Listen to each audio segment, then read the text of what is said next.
Estamos muy agradecidos y encantados de que os hayáis inscrito a esta sesión, pues es posiblemente el tema que mayor interés ha suscitado debido a las circunstancias actuales, ¿no?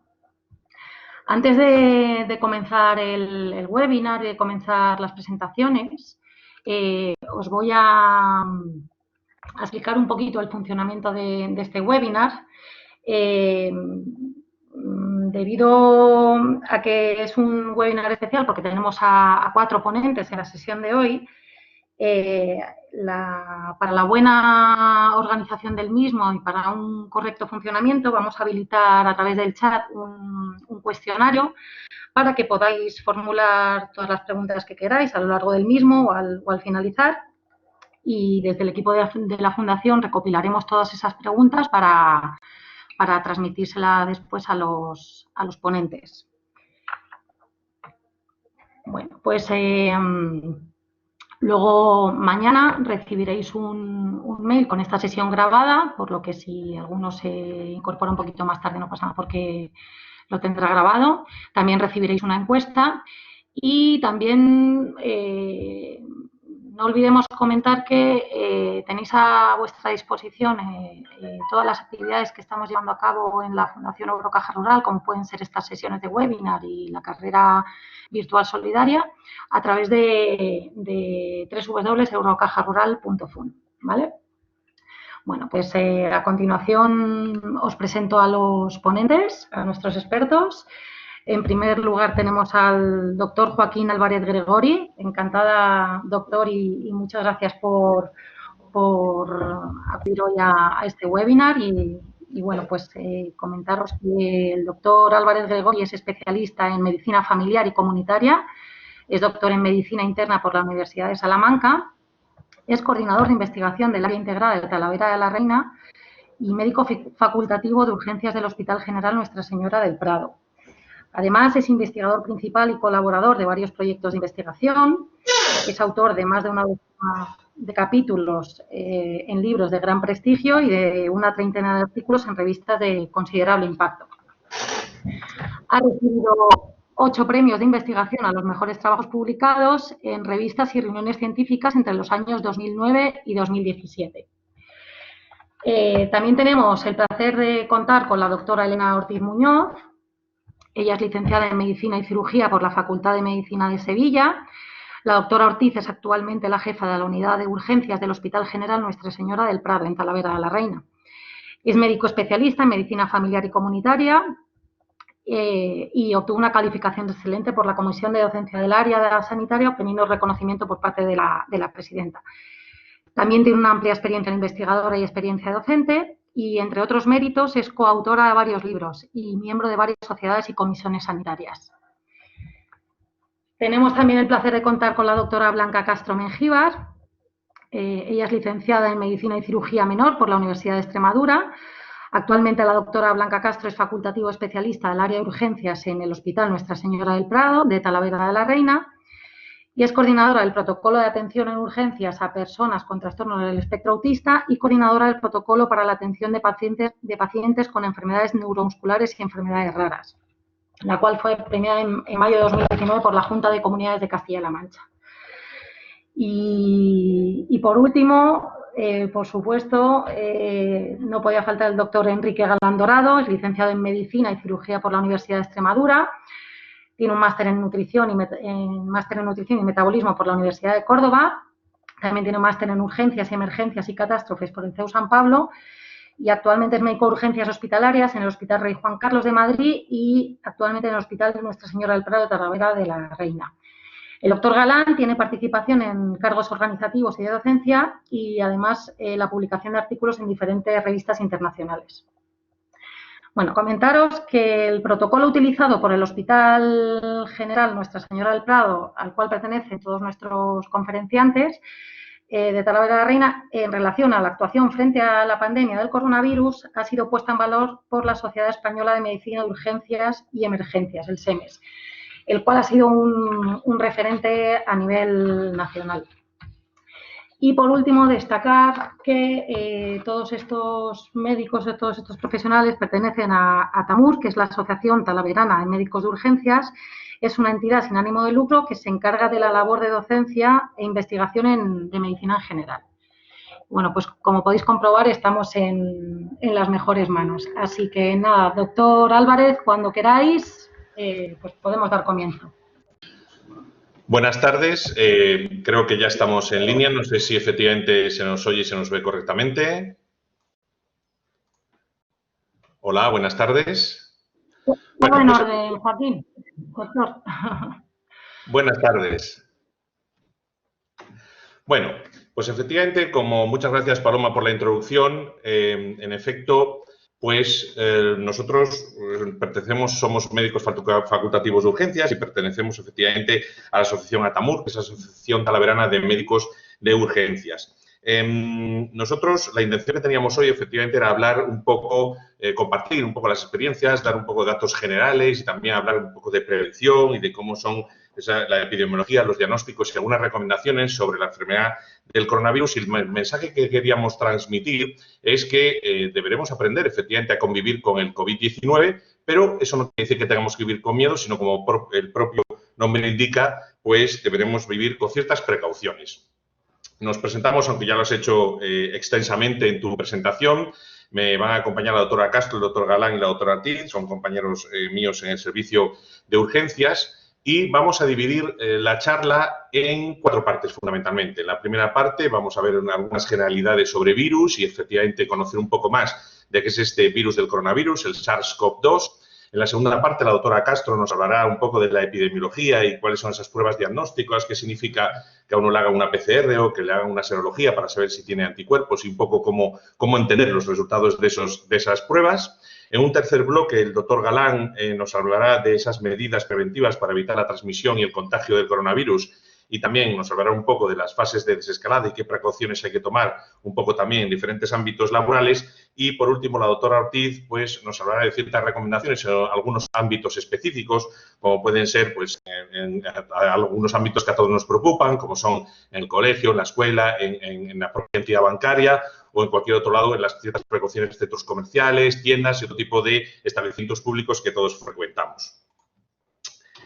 Empezaremos un poco conociendo qué es la enfermedad del COVID, que en inglés quiere decir Coronavirus Disease, y lleva el número 19 obviamente porque empezaron a verse los primeros casos en la provincia de Wuhan, en China, allá por el mes de noviembre del 2019.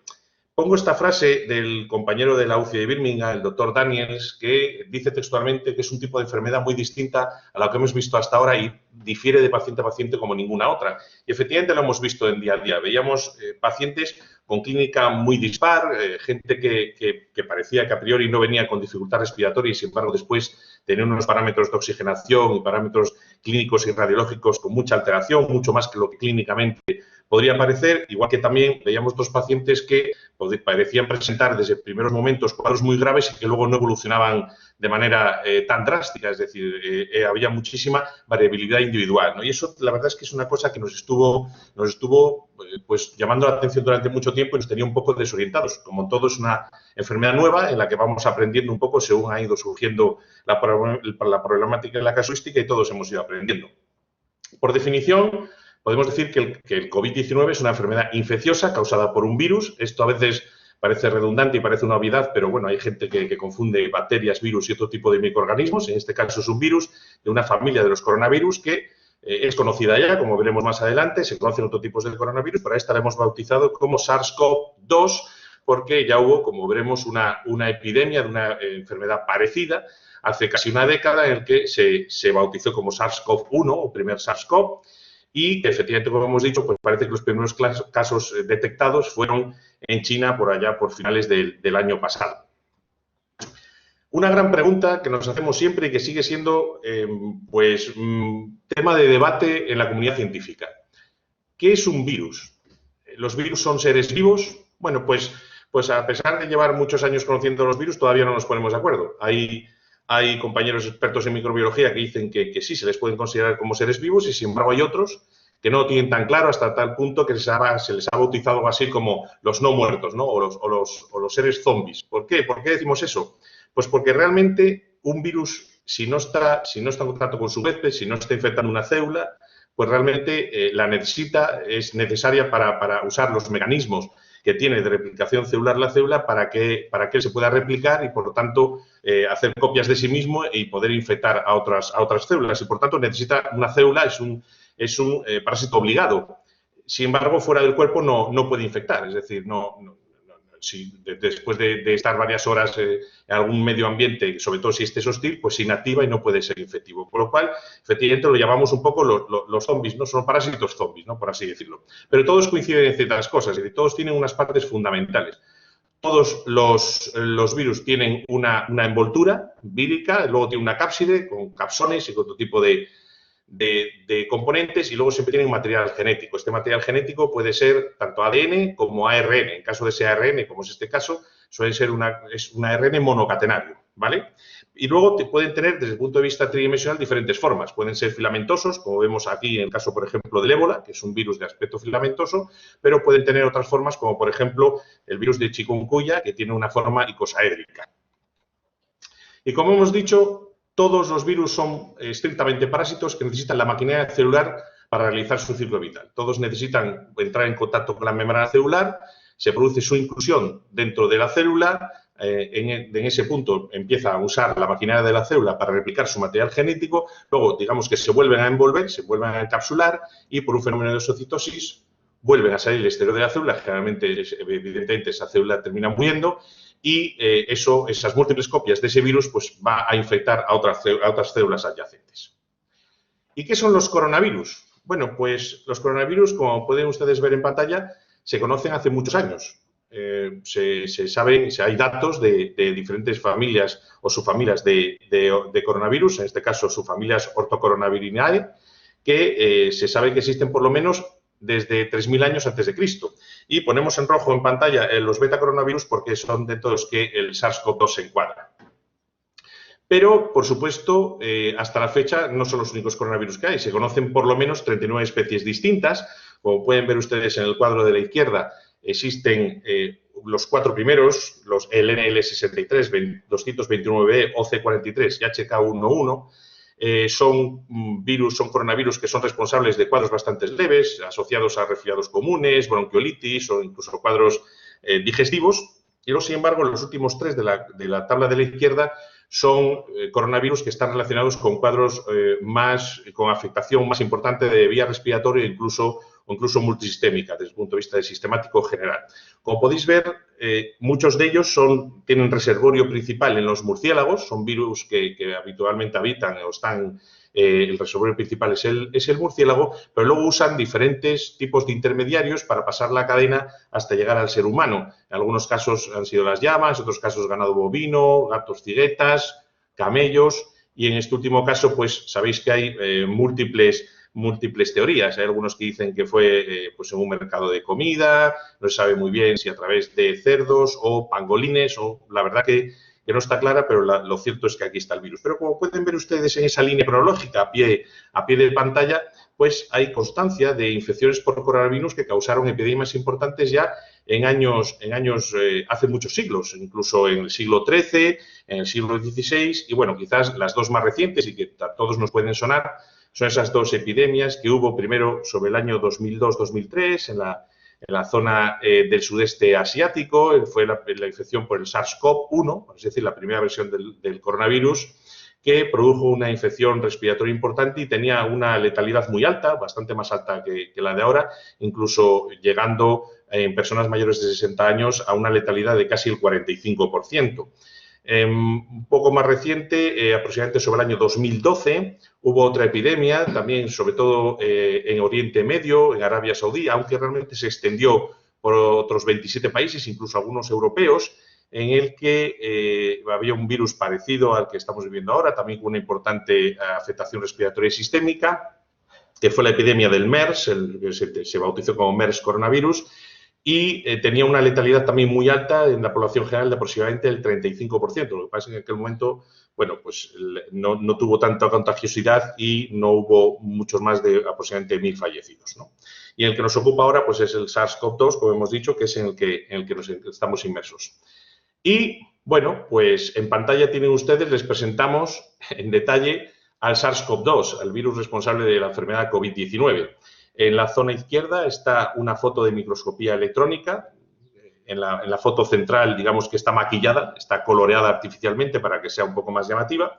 Y luego a la derecha pues ven una representación esquemática básicamente de lo que vemos a la izquierda y abajo de la foto real, ¿no? Es un virus que se llama coronavirus, porque como podrán apreciar, efectivamente así lo parece que está rodeada como una especie de corona de espinas. Esas son las famosas glicoproteína S, las mencionamos porque son importantes en cuanto al reconocimiento de la membrana celular y su posterior inclusión dentro de la célula. Y luego, bueno, como hemos dicho, todos tienen su envoltura con su cápside y después tienen interiormente el material genético, en este caso es un ARN monocatenario.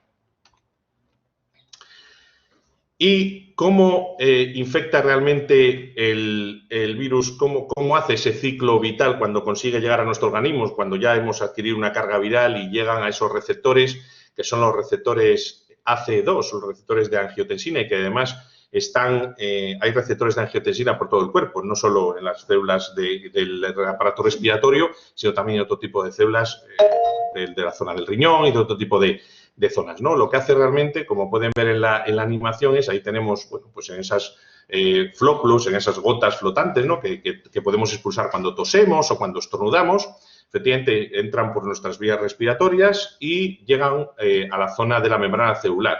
En la zona de la membrana celular hay un fenómeno como de llave y cerradura en la que esa proteína S, esa proteína spike, es reconocida por un receptor de membrana específico que hay en la célula, se funde y, como verán ahora, pues lo que ocurre es que ese material genético pues se inyecta dentro de la célula, como ven en la animación.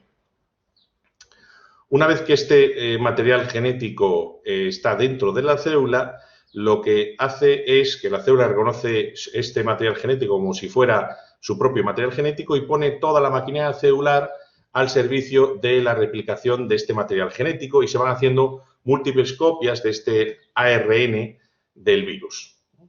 Una vez que se realizan estas múltiples copias del ARN, estas se vuelven como a rodear, se vuelven a formar esos viriones, que se llaman, y posteriormente pues pasan por ciertos orgánulas de la célula y por fenómenos de exocitosis, pues esos virus vuelven a estar ahí, replicaciones de nuevos virus, que son capaces otra vez de infectar a su vez a otras células adyacentes y este ciclo se repite una y otra vez creando múltiples copias del propio virus. ¿Y qué produce esta infección por el virus, esta replicación sin parar, aprovechando la maquinaria celular para hacer múltiples copias de sí mismo? Pues al final se va produciendo los síntomas que, por supuesto, dependiendo de cada persona y de su estado inmunológico, de su carga genética, de su estado general de salud y de otro tipo de factores, pues puede producir múltiples afectaciones en el aparato respiratorio, como hemos dicho, puede producirles fallo hepáticos, problemas digestivos, por supuesto, cuestión de vía respiratoria alta también. Uno de los síntomas que saben muy frecuentes son la pérdida del gusto y del olfato.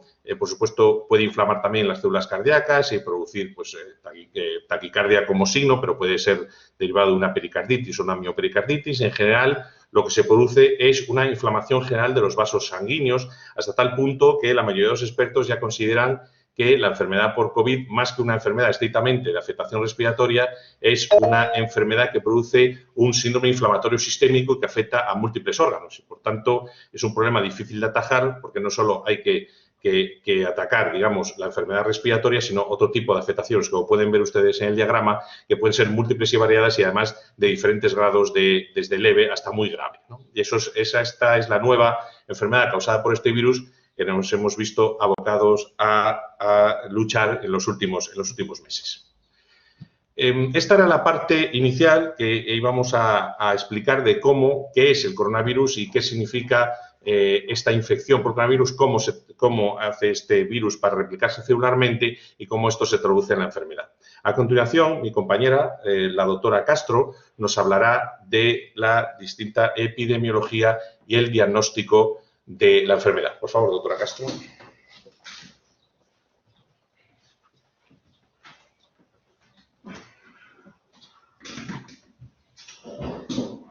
Hola, buenas tardes a todos. Soy Blanca Castro, médico de urgencias, como ya nos han presentado nuestra compañera anteriormente, y os voy a comentar un poquito, hablaros sobre la epidemiología y el diagnóstico de la enfermedad de la COVID-19. ¿Cómo pasamos de unos poquitos casos aislados que se remontan o que se reportan a diciembre del 2019 a una declaración de pandemia por la OMS en marzo del 2020? En principio parece que aparecen unos pocos casos en China asociados a un mercado en Wuhan. Las cifras bailan entre 40 y 60 casos. Luego en enero del 2020 rápidamente ya hay aumentos de casos en China, ya aparecen en otros países diferentes a China, como en Japón y en Tailandia, lo cual ya la OMS lo considera como una emergencia sanitaria de interés internacional. En febrero, un mes después, hay casos en todas las provincias de China y ya la enfermedad se ha expandido a 15 países más. Y en marzo del 2020 ya se detecta en más de 100 países y entonces la OMS la declara como pandemia, ¿vale? A día de hoy esta es un poco la distribución de casos a nivel mundial. Los tonos más oscuros se refieren a los países más afectados, con más de 50.000 y en muchos casos mucho más de 50.000 afectados. Ahora mismo el gran foco epidémico está en América, en todo el continente americano. Y, bueno, ya llegamos casi a 1.800.000 allí, o sea que en lo que es el mundo tendríamos aproximadamente 6,5 millones de diagnósticos actuales, con unos fallecidos de 383.072 y también unos 3 millones de curados, lo cual es una buena noticia, lógicamente. En Europa se cuentan como 2 millones de diagnósticos. Estos datos son a fecha del 30 de mayo. En Estados Unidos, como ya sabéis, que estos salen las noticias todos los días, ahora mismo es un país de 300 millones de habitantes y tiene 1.800.000 infectados, con 108.000 fallecidos. Brasil es otro de los focos ahora mismo de pandemia tan importantes, con más de 500.000 de afectados.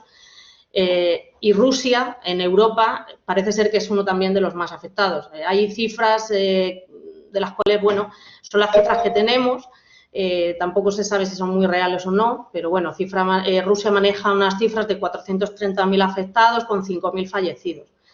Después de Rusia, en Europa, el país más afectado sería Reino Unido y el siguiente sería España, tristemente, con 239.000 diagnósticos, 27.125 fallecidos y 150.000 curados.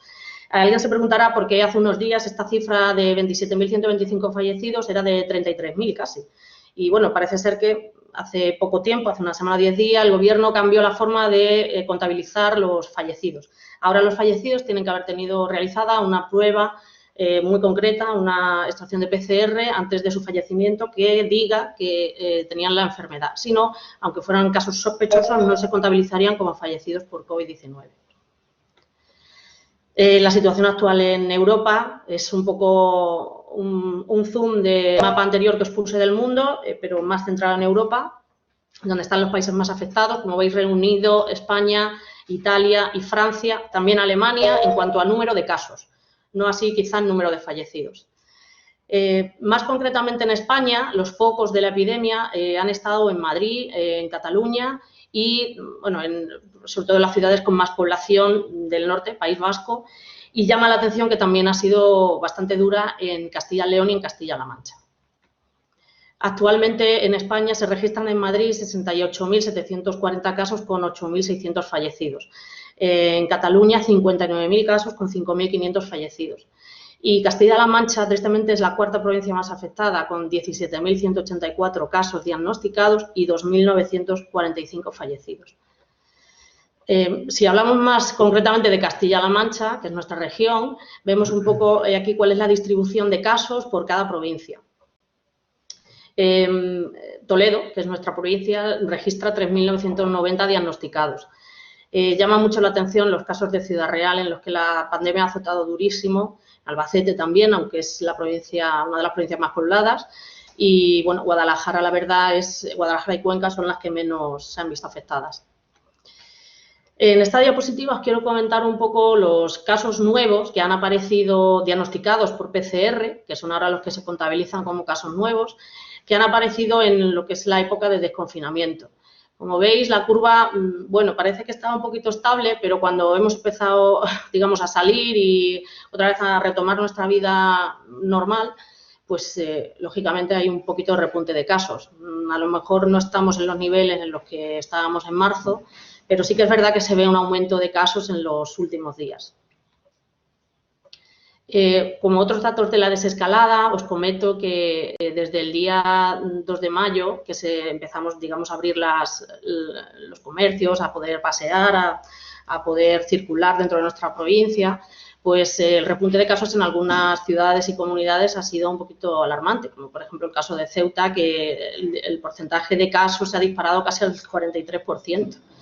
Cataluña y Baleares y Madrid pues también han registrado un repunte de casos, más del 10%. Castilla-La Mancha estaría un poco en la media, un 7% más de casos. Y, bueno, hay comunidades en las que ni siquiera la pandemia ha azotado duramente, a pesar de estar muy pobladas, como Andalucía o Extremadura o Murcia. Y, bueno, un poco cómo se transmite esta enfermedad. Pues, bueno, como todas las enfermedades, depende del huésped, de la partícula, del virus, del SARS-CoV-2 y del medio ambiente. Por eso, este triángulo determina un poco por qué en todas las personas la enfermedad no se vive de la misma manera. Hay pacientes que están realmente graves o incluso han fallecido y miembros de su misma familia con el mismo ambiente y con el mismo virus, pues no, apenas se han enterado de que lo han pasado, han tenido algo de pérdida de olfato o un poquito de fiebre, pero no ha llegado a más. Esto es por eso, porque la enfermedad depende no solo de la partícula y de la forma de contagiarnos, sino de nuestra propia persona. Parece ser que dicen que las personas con riesgo cardiovascular más alto probablemente serían más afectadas, pero esto tampoco es una máxima, es una cosa que observamos y que, bueno, nos puede intentar hacer cambiar nuestros hábitos de vida. ¿Cómo nos contagiamos? Pues el virus se transmite a través de una persona que está enferma y que tose o estornuda. Produce secreciones con virus, las secreciones entran en contacto con objetos que se contaminan y que luego nosotros tocamos, o esas secreciones entran en contacto directamente con la mucosa de los ojos, de la nariz o de la boca de otra persona. Y así la persona adquiere el coronavirus. ¿Cómo podemos evitar el contagio? De esto hablaremos también después, profundizaremos un poco más, pero las medidas de prevención de la COVID ya las sabemos todos. Con jabón o solución hidroalcohólica frecuentemente, mantener la distancia de al menos 2 metros con otras personas, usar correctamente la mascarilla, desinfectar todas las superficies comunes y los objetos personales con frecuencia, usar pañuelos desechables. El virus se contagia cuando entra en contacto con nuestra boca, nuestra nariz y también nuestros ojos. Entonces vamos a intentar evitar los saludos con contacto, darse la mano, besos, abrazos, tocarnos la cara y lavarnos las manos con mucha frecuencia. El uso obligatorio de la mascarilla es algo realmente importantísimo. Las mascarillas son obligatorias en todos los espacios cerrados, en vías públicas y en espacios al aire libre, siempre y cuando no se pueda garantizar una distancia física de 2 metros. Esto nos lo dice el BOE y hay que respetarlo, lógicamente. Se mantiene también la obligación de usarla en los transportes públicos y en los vehículos privados en los que viajes con personas con las que no convivas. Lógicamente hay excepciones, sobre todo por motivos de salud, personas con ciertas discapacidades o personas con EPOC graves, problemas respiratorios muy graves que con la mascarilla pues no la toleran y se presentan más disnea. ¿Qué tipos de mascarillas existen en el mercado? Bueno, la verdad es que hay un montón y cada vez más. Parece que ahora es un objeto casi de moda. Y aquí os pongo una serie de ejemplos de mascarilla que podemos usar. Esto se puede comprar en cualquier sitio, hasta en Amazon. Puedes comprar cualquier tipo de estas mascarillas. Y un poco realmente ver qué es lo que necesitamos, ¿no? Qué mascarilla es la que nos va a proteger o la que más nos va a proteger y en qué contexto. Las mascarillas quirúrgicas, que son las que, por ejemplo, el SESCAM nos dio a todos los usuarios, nos dio en el buzón y también en tarjeta sanitaria, pues son mascarillas que evitan contagiar. Es verdad que no evitan al 100% que te contagies, pero bueno, si todas las personas llevaran mascarilla, lógicamente, pues como tú no contagias, no te pueden contagiar porque todo el mundo lleva mascarilla. Hay diferentes tipos, FFP2, FFP3, con válvulas, sin válvulas. Las válvulas, bueno, son más cómodas de usar, parece que tienes menos sensación de que te estás ahí asfixiando, pero, claro, no protegen tanto. Lógicamente, por la válvula se puede escapar, te puede entrar secreción y, bueno, pues no protegen tanto como si no tienen válvula, ¿vale? Entonces, como por haceros un repaso, en la imagen de la derecha, por lo menos de mi derecha, podéis ver que llevar mascarilla, desde luego, si no la llevas, ni evitas el contagio ni te evitas que te contagien. Cuando llevas mascarilla quirúrgica, evitas tú contagiar. Con una FFP2 y una FFP3 evitas tanto el contagio como contagiarse. Y con las válvulas, pues bueno, evitas contagiarte, pero tú puedes contagiar. Y vamos a hablar un poquito de las mascarillas caseras. Las hay de todo tipo, glamurosas, patrióticas, de broma. Y, bueno, hemos hecho una revisión un poco de realmente qué materiales o si estas mascarillas son realmente efectivas, si se pone un medio entre medias de la tela son más efectivas, si no. Y hemos encontrado un estudio que se hizo a colación del virus de la gripe, de una epidemia de gripe en 2013, en el que hablaba que las mascarillas caseras, bueno, si tienes que elegir un producto para hacerlas, desde luego sería el algodón, 100% algodón, con hilo apretado, tipo camiseta y con doble tela. Si tú eres muy habilidoso y te quieres hacer una mascarilla con productos de tu casa y si tienes aspiradora, el mejor producto sería una bolsa de la aspiradora. Sería casi como una mascarilla quirúrgica. Pero tened en cuenta que las mascarillas caseras, aparte de que se lavan y pueden ir perdiendo propiedades, nunca serán tan efectivas como una mascarilla quirúrgica o como, por supuesto, una FFP2 o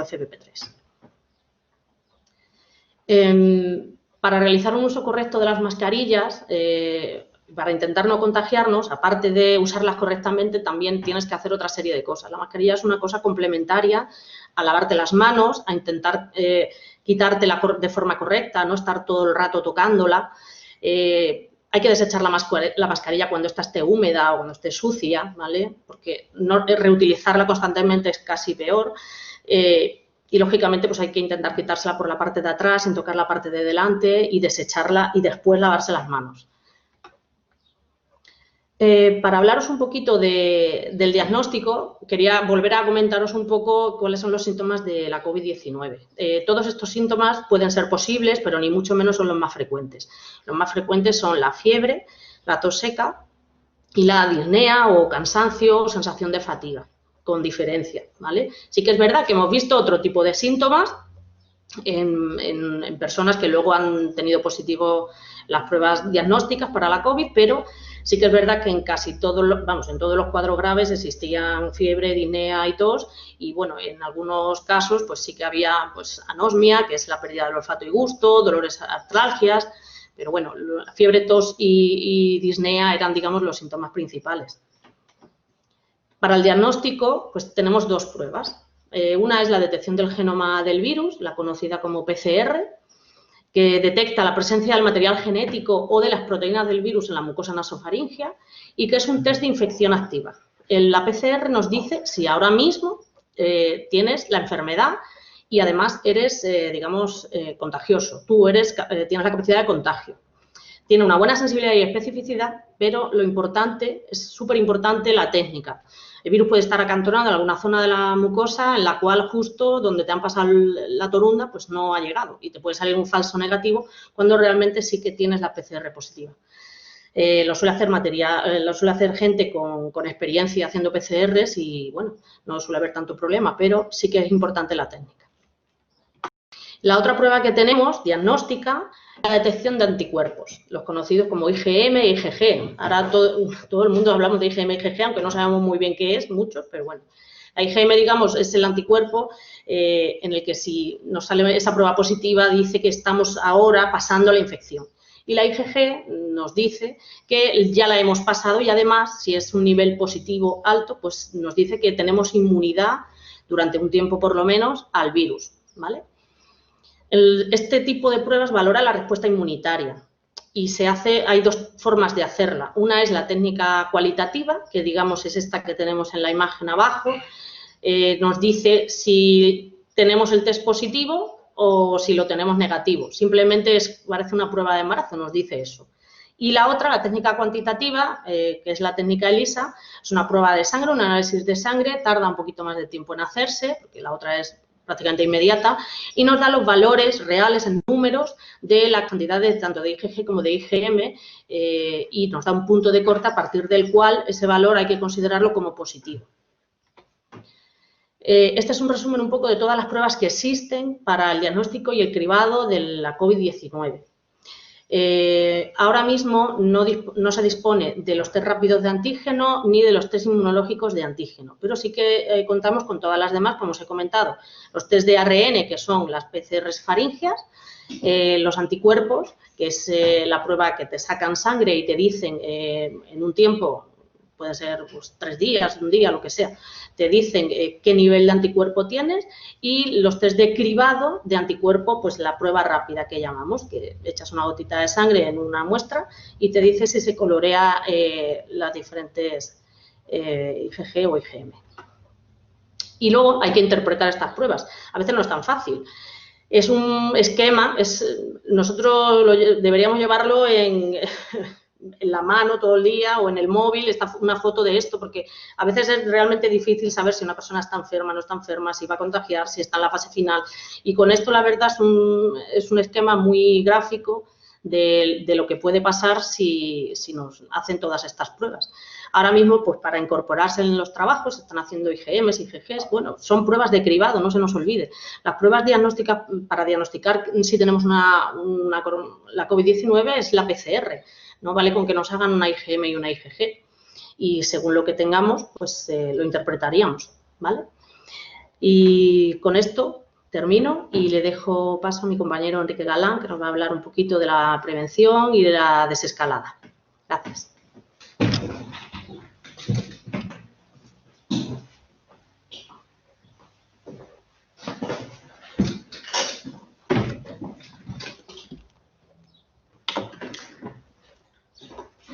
Bueno, buenas tardes a todos. Soy Enrique Galán Dorado, como bien nos han presentado al principio, médico de urgencias en el Hospital Nuestra Señora del Prado de Talavera, y vamos a dar paso a este tercer bloque de prevención y desescalada. Vamos a empezar hablando sobre prevención en el ámbito laboral, es la parte un poquito más específica de mi charla. Antes de nada, quiero hacer un inciso para comentarles pues, un término que se utiliza bastante en comunicación, como es el término de infoxicación o sobreinformación, ¿vale? En estos últimos meses, durante esta pandemia de la COVID, pues hemos visto numerosas notificaciones oficiales, ruedas de prensa, y cómo toda esta información se iba mezclando con debates políticos, opiniones personales de toda índole. Ha sido un buen caldo de cultivo para los influencers, los memes, las fake news. Incluso se ha acuñado un término como el coronabulos, ¿no? Para un poco definir toda esta cantidad de noticias falsas que han venido con la pandemia de coronavirus. Frente a toda esta sobreinformación a la que nos hemos visto sometidos en estos últimos meses, es importante recurrir a las fuentes oficiales, ¿vale? ¿Cuáles son un poco de las más importantes para hacernos una idea real de qué es lo que debemos hacer, sobre todo en el contexto profesional, laboral, en el que estamos hablando ahora mismo? Pues, por un lado, lo que recomiendo es entrar en la web del Ministerio de Sanidad. Tiene un apartado específico para coronavirus y allí vamos a encontrar información muy gráfica y muy útil tanto para la prensa, la ciudadanía, para los profesionales sanitarios, protocolos que han sido fundamentales para guiarnos en toda esta pandemia, y luego también un apartado de desescalada y plan de transición hacia la nueva normalidad. Por otro lado, el Ministerio de Trabajo y Economía Social, a través del Instituto Nacional de Seguridad y Salud en el Trabajo, nos proporciona un compendio de fuentes de información muy útil. Voy a hablar sobre él a continuación porque me parece uno de los documentos más interesantes que he encontrado en toda esta revisión que he hecho sobre este tema. Por último, cada comunidad autónoma pues aporta una información gráfica, también de utilidad para la ciudadanía y para los profesionales, tanto en materia de seguridad laboral como información general sobre el coronavirus. Aquí en esta diapositiva, pues pongo las direcciones web de cada una de estos documentos que he ido comentando. Este es un compendio no exhaustivo de fuentes de información realizado por el INSST. Podéis descargarlo directamente a través de su página web, poniendo en cualquier buscador las siglas INSST, y nos va a dar una idea de todos los enlaces hacia información oficial, tanto nacional, internacional y otro tipo de información muy útil. Vamos a tener enlaces directos hacia toda la información referente al coronavirus del Ministerio de Sanidad, del Ministerio de Trabajo, de las comunidades, distintas recomendaciones de los agentes sociales, las mutuas y asociaciones nacionales, y también información internacional, enlaces hacia organismos europeos y otro tipo de organismos internacionales como la Organización Mundial de la Salud, etc. También recoge distintos documentos dirigidos a los profesionales de prevención de riesgos laborales y distintas preguntas sobre estos equipos de protección individual que nos pueden surgir. Realmente es un documento, a pesar de que pone que es un compendio no exhaustivo, es un documento muy completo y muy útil para guiarse un poco por esta gran mar de información del coronavirus actualmente. Este documento que pongo a continuación está realizado por el Ministerio de Sanidad, Procedimiento de actuación para los servicios de prevención de riesgos laborales frente a la exposición al coronavirus. Es, digamos, el documento base sobre el que cada servicio de salud laboral, cada departamento debe ir elaborando su propia guía actualizada y ajustada a sus necesidades y a su realidad.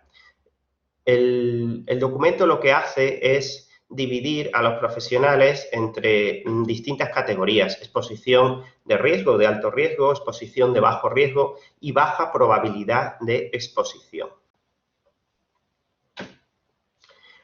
Este es un ejemplo de lo que se ha realizado en la gerencia del área integrada de Talavera, donde a partir de este documento general del Ministerio de Sanidad, pues han creado una propia guía informativa sobre los equipos de protección y productos sanitarios, donde lo que se hace es especificar cada profesional qué equipo de protección o qué medidas de protección deben utilizar, dependiendo de que trabajen en la UCI, en urgencias, en el gimnasio de rehabilitación, en las consultas. Nos van a ir diciendo, según el riesgo al que están sometidos, el material de protección que deben utilizar. En general, los trabajadores sin atención directa al público o que, aunque la tengan, están a más de 2 metros de distancia o con medidas de protección colectiva, como puede ser una mampara, personal administrativo, técnicos de transporte sanitario con barrera, etcétera, en general no es necesario el uso de EPIs, pero sí pueden ser necesarios el uso de algunos productos sanitarios como las mascarillas o los guantes.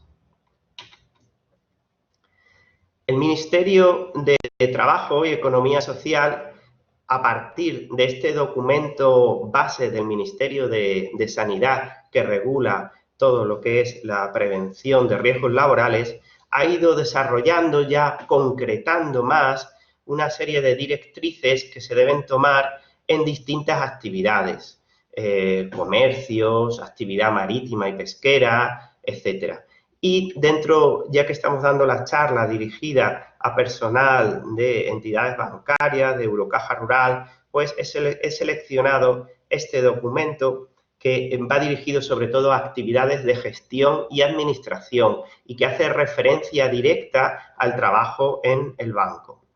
El documento es bastante exhaustivo, no voy a mencionar todo, pero sí que voy a dar unas pinceladas porque pueden ser un poco representativas e ilustrarnos un poco sobre qué medidas concretas se deben tomar.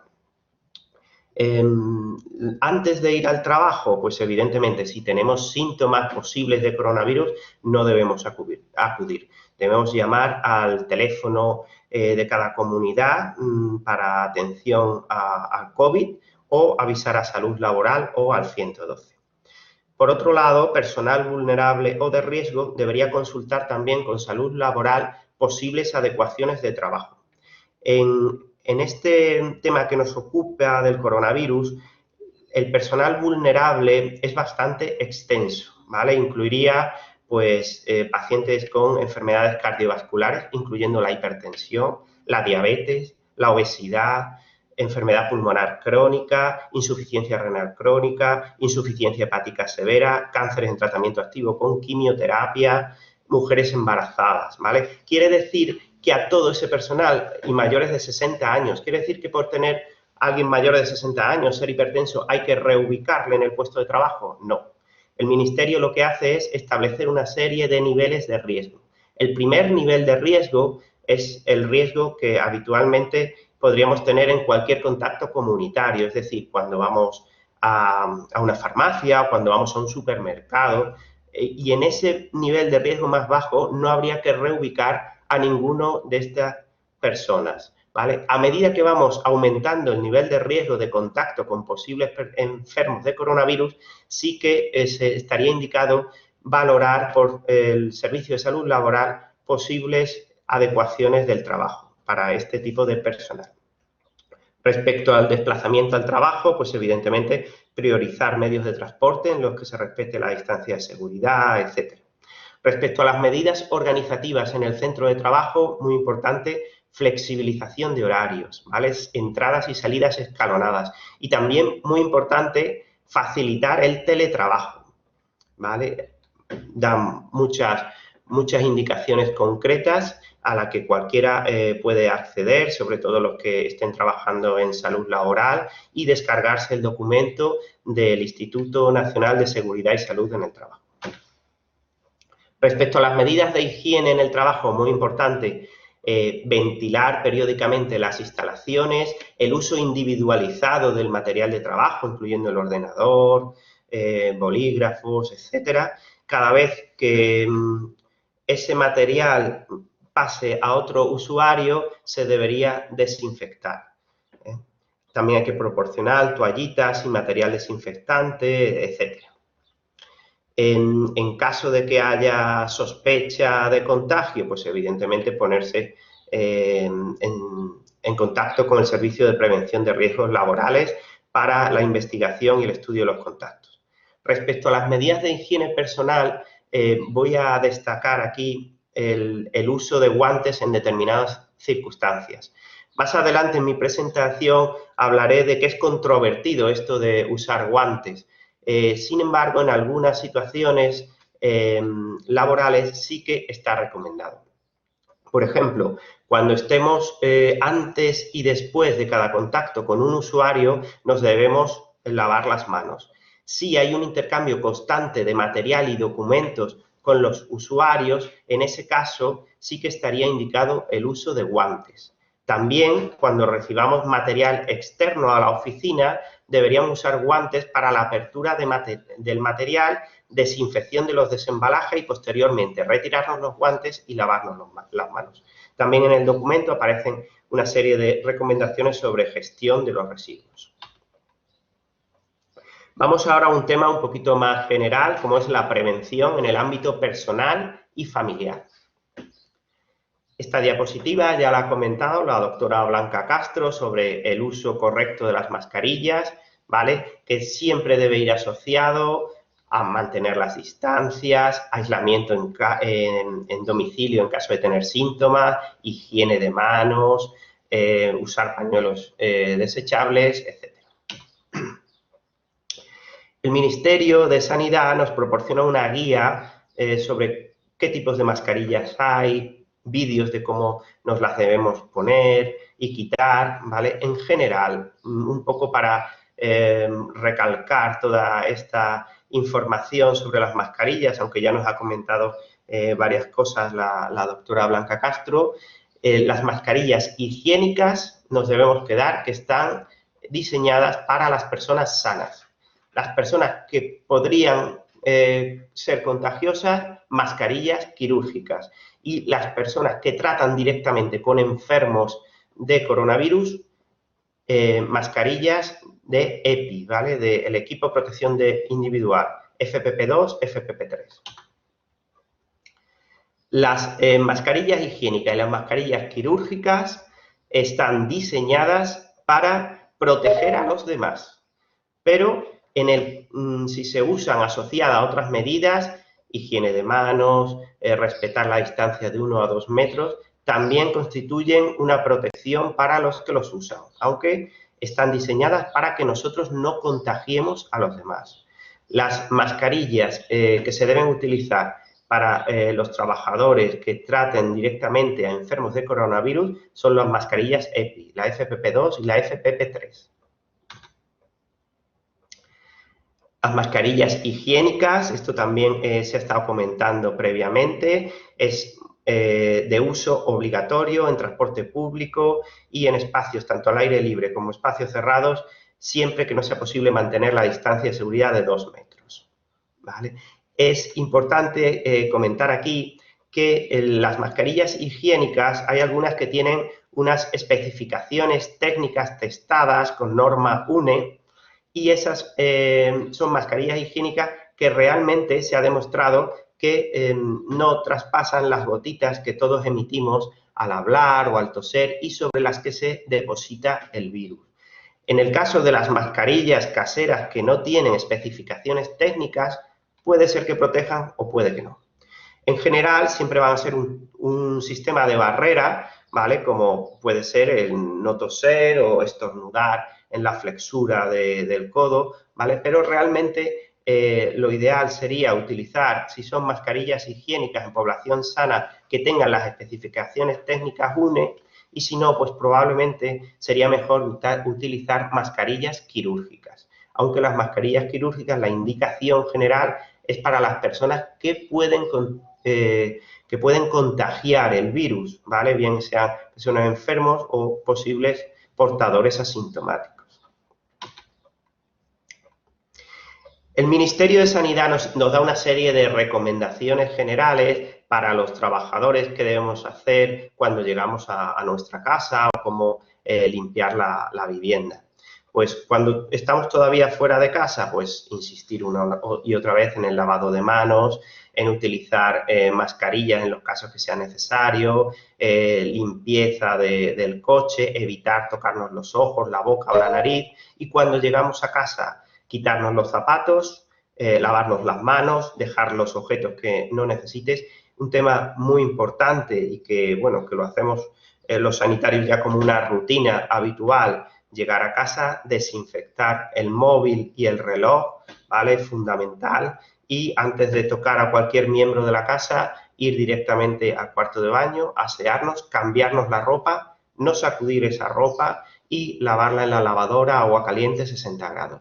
Esto se ha convertido ya en una rutina de los sanitarios y son las normas que el Ministerio de Sanidad da para todos los trabajadores que atiendan a personal público. Y respecto a las recomendaciones para la limpieza en la vivienda, pues es muy importante ventilar frecuentemente las habitaciones. Hay zonas de especial interés que debemos limpiar, como la cocina, el baño y todas las superficies que se tocan con frecuencia, como los pomos de la puerta. Se debe usar agua y jabón o un limpiador común y en caso de utilizar lejía, lo que recomiendan es mezclar 20 mililitros de lejía en 1 litro de agua. Y si empezamos con síntomas, esto ya se nos ha repetido en numerosas ocasiones, quedarnos en casa, aislarnos en una habitación, tener un teléfono a mano, idealmente tener un cuarto de baño propio, tomar paracetamol, siempre mejor que antiinflamatorios tipo ibuprofeno para bajar el dolor, aislarnos en casa. ¿Hasta cuándo? Hasta 14 días de inicio de los síntomas, siempre que el cuadro clínico se haya resuelto, siempre que no hayamos seguido con fiebre. Si empezamos con clínica más severa de asfixia, un empeoramiento, debemos contactar con el 112 o a través del teléfono de cada comunidad de coronavirus. El seguimiento y el alta debe ser a través del centro de salud, ponernos en contacto con el médico de atención primaria. Y respecto a los guantes, el uso incorrecto de los guantes puede crear una sensación de falsa protección y ser mayor el riesgo que el beneficio que podemos obtener de ellos. Todavía se ven andando por la calle algunas personas con los guantes puestos. No se deben utilizar los guantes cuando salimos a la calle, ¿de acuerdo? Es mucho más importante la higiene personal y el lavado de manos. ¿Cuándo sí debemos utilizar los guantes? Cuando estemos en un supermercado, cuando tengamos que manipular fruta, verdura o otra serie de productos que luego pueda venir otra persona y tocarlos también. Y deben ser siempre guantes desechables. Y como existe mucho riesgo al quitarnos los guantes de que nos podamos infectar, al quitarnos los guantes, desinfección de manos. En el ámbito laboral ya he comentado algunas indicaciones con este tema de los guantes. Pasamos directamente al bloque de fases de desescalada y de nueva normalidad. El 28 de abril de 2020, el Ministerio saca este plan para la transición hacia una nueva normalidad. A fecha de 4 de junio, esta es la situación que tenemos en España, ¿no? La mayoría de las comunidades, de las provincias, en fase 2, algunas en fase 1 y unos pequeños privilegiados en fase 3. Como hemos estado viendo en el último mes, lo que hemos pasado de una situación de estar confinados en casa, donde solo se permitían las actividades básicas, a cómo progresivamente se han ido abriendo a la actividad económica y social y evolucionando hacia esa nueva normalidad, ¿no? Donde terminan las restricciones sociales y económicas, pero se debe mantener la vigilancia epidemiológica, la capacidad reforzada del sistema sanitario y la autoprotección de la ciudadanía. Se han utilizado una serie de marcadores para ver cuándo un territorio podía pasar o debía pasar de fase o otro debía mantenerse en la fase actual.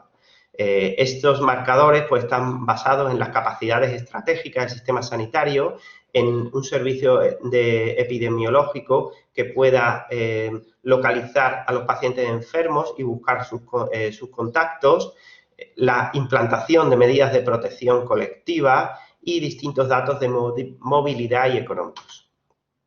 Así hemos visto como en la fase 1 podíamos pasear y hacer deporte al aire libre o estar en grupos de hasta 10 personas o en una terraza, ¿vale? O como podíamos comprar en tiendas con superficie de hasta 400 metros cuadrados. Al pasar a fase 2, pues hemos visto cómo se puede salir en cualquier franja horaria, a excepción de la reservada a mayores de 70 años, o cómo se puede estar en grupos de hasta 15 personas, o ir a restaurantes y cafeterías para estar tanto en la terraza como dentro del local.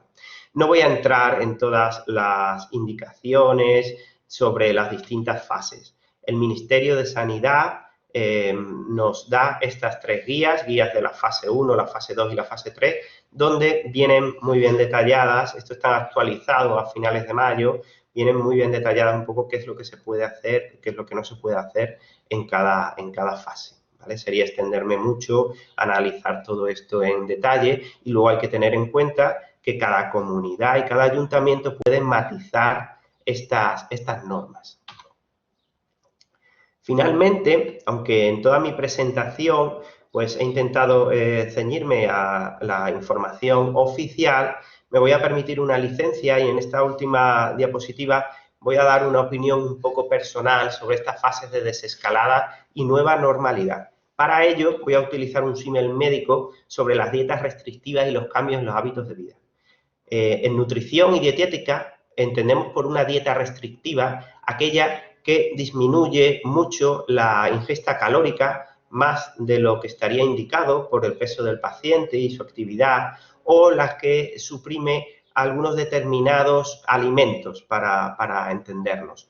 Son dietas que están ahora muy de moda porque se pierde mucho peso en muy poco tiempo y pueden tener algunos efectos que no sean beneficiosos para nuestra salud. Pese a eso, en determinadas circunstancias pueden estar indicadas hacer estas dietas restrictivas. Otro problema que tienen es que al dejarlas puede haber un efecto rebote y ganar el peso. Con estas fases de desescalada pues me planteo cierta similitud. El gobierno, o los gobiernos en general, han tenido que tomar medidas muy restrictivas con la población. Esto implica una serie de efectos negativos a nivel psicológico, efectos negativos a nivel económico que ha habido que asumir en una situación en la que estaba el virus extendiéndose cada vez más y de día en día iba aumentando la mortalidad. A medida que hemos ido bajando estas restricciones a la población, pues hemos visto algunos efectos rebote, comportamientos, digamos, un poco irresponsables, pero lo cierto es que las restricciones no se pueden mantener a largo plazo. Lo que sí podemos hacer como una intervención a largo plazo es cambiar nuestros hábitos de vida, cambiar nuestra forma de vivir, ¿vale? Y esto sí que nos puede mejorar nuestra salud en un futuro. Debemos aprender a cambiar nuestra forma de vida, nuestra forma en la que trabajamos, flexibilizando horarios, haciendo teletrabajo. A lo mejor tenemos que cambiar la forma en la que veraneamos y huir de ciertas masificaciones, ¿vale? Tendremos que enfrentarnos a cambios socioeconómicos, a cambios en la organización sanitaria o cambios en política internacional. Si somos valientes, si somos responsables y si afrontamos estos cambios en nuestra forma de vida, pues probablemente estemos mucho mejor preparados de cara al futuro. Y para mí esta nueva normalidad lo que traduce es eso, es la necesidad de cambiar nuestros hábitos de vida para estar más preparados frente a lo que pueda venir. Nada más, muchas gracias. Pasamos ahora al bloque 4.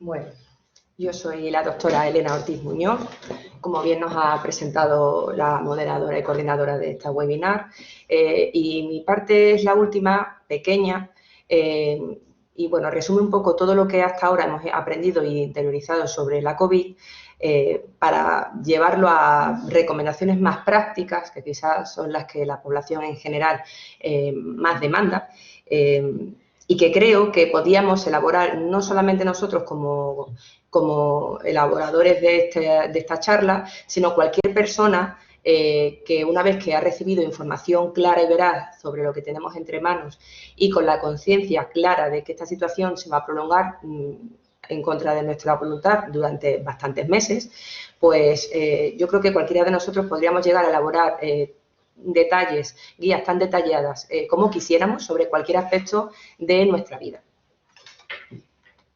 Es muy importante, quizás es una de las cosas que más preocupan a las familias españolas en este momento, la vuelta al aula escolar, tanto en menores como en chicos más mayores. Ahora en determinadas comunidades se va a volver a retomar según qué circuitos educativos, y el miedo, la inquietud y las preguntas que nos hacemos tanto los padres como los educadores es cómo volver en septiembre a la escuela con unas mínimas medidas de seguridad que no limiten en exceso el proceso educativo que los niños se merecen.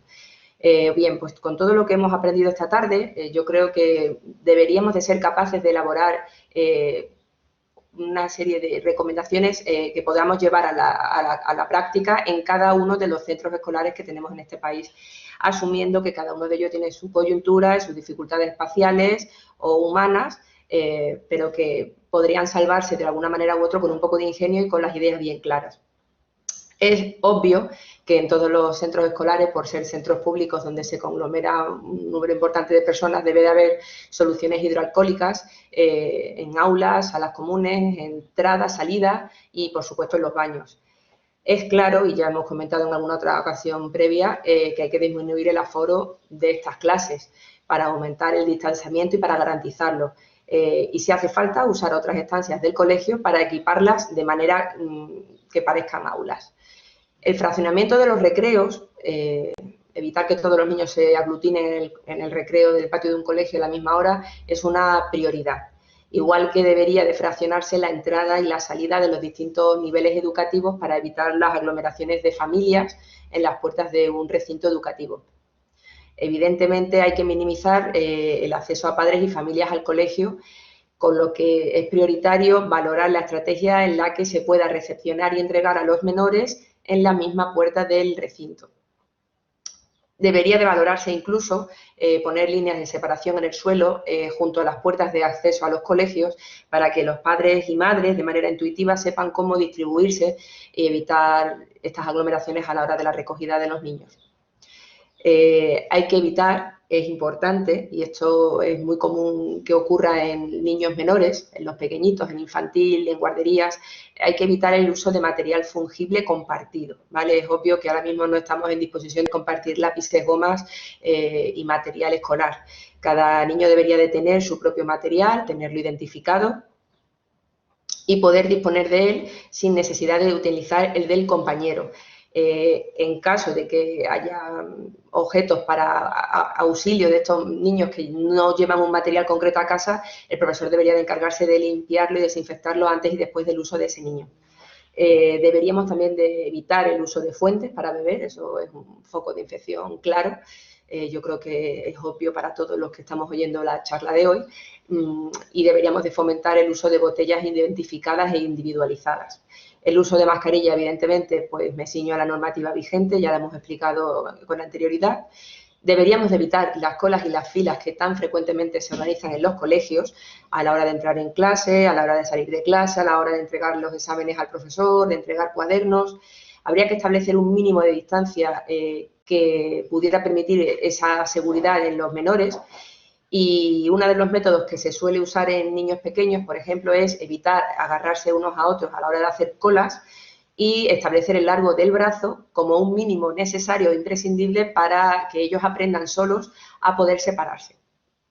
La toma de temperatura por la mañana ya está instaurada en centros sanitarios de uso al público y debería de establecerse como una mínima norma de control sanitario en la escuela.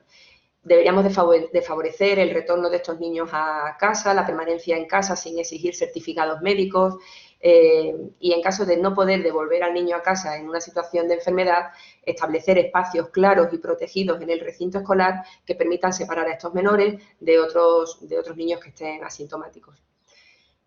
Las cajoneras, donde se acumula el material escolar, también es muy habitual que se apilen o que se acumulen material de distintos niños en el mismo sitio. Y esto es una cosa que parece que no es importante hasta que te das cuenta de que es material que ha tocado un menor y que al contactar en pilas o en montañas con el material de otros menores está fomentando la diseminación de todo el contagio táctil que hayan podido producir.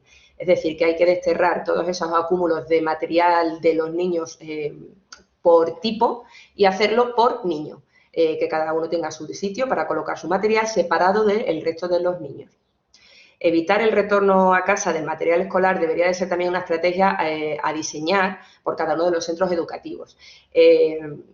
A más veces que una maleta con libros entre en casa y salga o salga a una biblioteca y vuelva, más posibilidades de transmisión de virus en las superficies de estos materiales.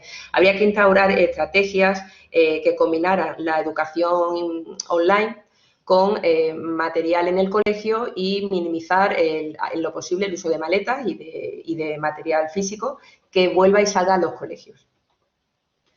Es importante también entender que los menores van a estar muchas horas con una mascarilla puesta si la situación no cambia de aquí a septiembre y que mirar hacia el frente, no sé si os habéis dado cuenta que es relativamente fácil cuando tienes una mascarilla puesta, pero no es tan fácil mirar hacia el suelo o hacia la mesa cuando la llevas por la interferencia que hace la propia mascarilla en la visión. Con lo cual debería de valorarse por los colegios y por los propios padres la manera de generar una inclinación en los pupitres de al menos 20 grados para minimizar esta interferencia de la mascarilla que puede provocar cefaleas y problemas de concentración en los menores por el uso prolongado de ella mirando hacia abajo. En todos los ámbitos poblacionales deberíamos de priorizar el uso de gafas a las lentillas. No digo necesariamente gafas de protección especial, pero sí gafas de uso habitual porque tenemos una involuntaria facilidad por tocarnos la cara y los ojos todos, que siempre se aminora cuando dispones de unas gafas. Con lo cual, creo que sería el momento de dejar un poco de lado las lentillas y quien necesite gafas para la práctica de su ejercicio escolar, las lleve, evitando así esta manipulación involuntaria de conjuntivas con las manos que pueden en algún momento no estar todo lo limpias que debieran. Hay que limitar el aforo en los aseos, hay que establecer una vigilancia de unos profesores o una serie de personas en el cole que, bueno, que puedan controlar la entrada y salida de los baños, que no se aglutinen los niños en los aseos, evitar que los niños cambien de pupitre durante la misma clase. Es muy habitual que durante una clase un niño pueda ser cambiado de ubicación por el profesor, por un castigo, por una situación de cambio de pareja de trabajo. Y este tipo de cosas que suponen cambiar de mesa y de silla deberían de planearse de un día al siguiente para permitir la limpieza necesaria del material que el niño va a empezar a usar. En cuanto al tema de comedores escolares, evidentemente, quien necesita de un comedor escolar tampoco puede vivir sin él eternamente, pero hay que tener una serie de medidas en comedores como en recintos donde se distribuye alimentación, que es una de primeras, fraccionar el uso de estos espacios, dado que al retirarse la mascarilla para comer se convierten en espacios de sensibilidad especial a la hora de contagios, y hay que establecer, además, en caso de incapacidad de poder fraccionar lo suficiente los horarios, salas anexas o salas accesorias para distribuir ahí más mesas de comedor. Hay que evitar que los cubiertos, las servilletas, se manipulen por los organizadores del comedor o por otros niños que no sean el que lo va a usar, favoreciendo, bueno, pues paquetes individuales, evitando también aceiteras, jarras y todo, botellas de agua, material que se pueda manipular por varias personas a la vez, usando sobre todo pues monodosis de estos productos. Hay que consolidar también la cita previa para todas las gestiones posibles en el centro. Charlas con el profesor, temas de gestión, de matriculación, todo esto debería, tanto en un colegio como en cualquier otra institución, tener una facilidad de cita previa para que la gente pudiera llegar en el momento adecuado y no tener que aglomerarse ni esperar en salas comunes. Y, por supuesto, hay que fomentar los recursos online, las APPs de comunicación para padres, profesores, alumnos y toda la teleeducación que se pueda permitir para evitar, bueno, pues la presencia no necesaria de estos menores en recintos comunes. En general, aquí hay una diapositiva en la que hablamos solamente de lo que vienen siendo los locales comerciales, que podéis haceros a la idea que pueden ser de todo tipo, desde tiendas, centros de estética, centros médicos, restaurantes, centros de alimentación, oficinas. Yo creo que estas mismas medidas, que son un poco más específicas, más concretas, más del día a día, que podemos todos más o menos comprender por lo que hemos estudiado hasta ahora, podrían ser elaboradas por cualquiera de nosotros, y la idea sería que cada uno pudiera elaborar su propia guía según el recinto en el que tiene que convivir o habitar. Debería de haber cita previa para todas las actividades que lo permitan, debería de desinfectarse todo el material que está usado por los clientes. Evidentemente no podemos reutilizar batas, tratamientos, toallas, etcétera. Fomentar el uso de mamparas de metacrilato en todas las actividades que sí que lo permitan. Las gafas de protección o pantallas personales en aquellas maniobras que necesiten una corta distancia con el cliente, como puede ser una peluquería, un centro de estética, donde el trabajador y el cliente tienen que estar a unos centímetros. Limpiar las prendas que hayan sido llevadas a domicilio y descambiadas con posterioridad, es decir, no sé si en algunos centros comerciales o en algunas tiendas estaréis viendo cómo ya los sitios de probadores no suelen estar abiertos.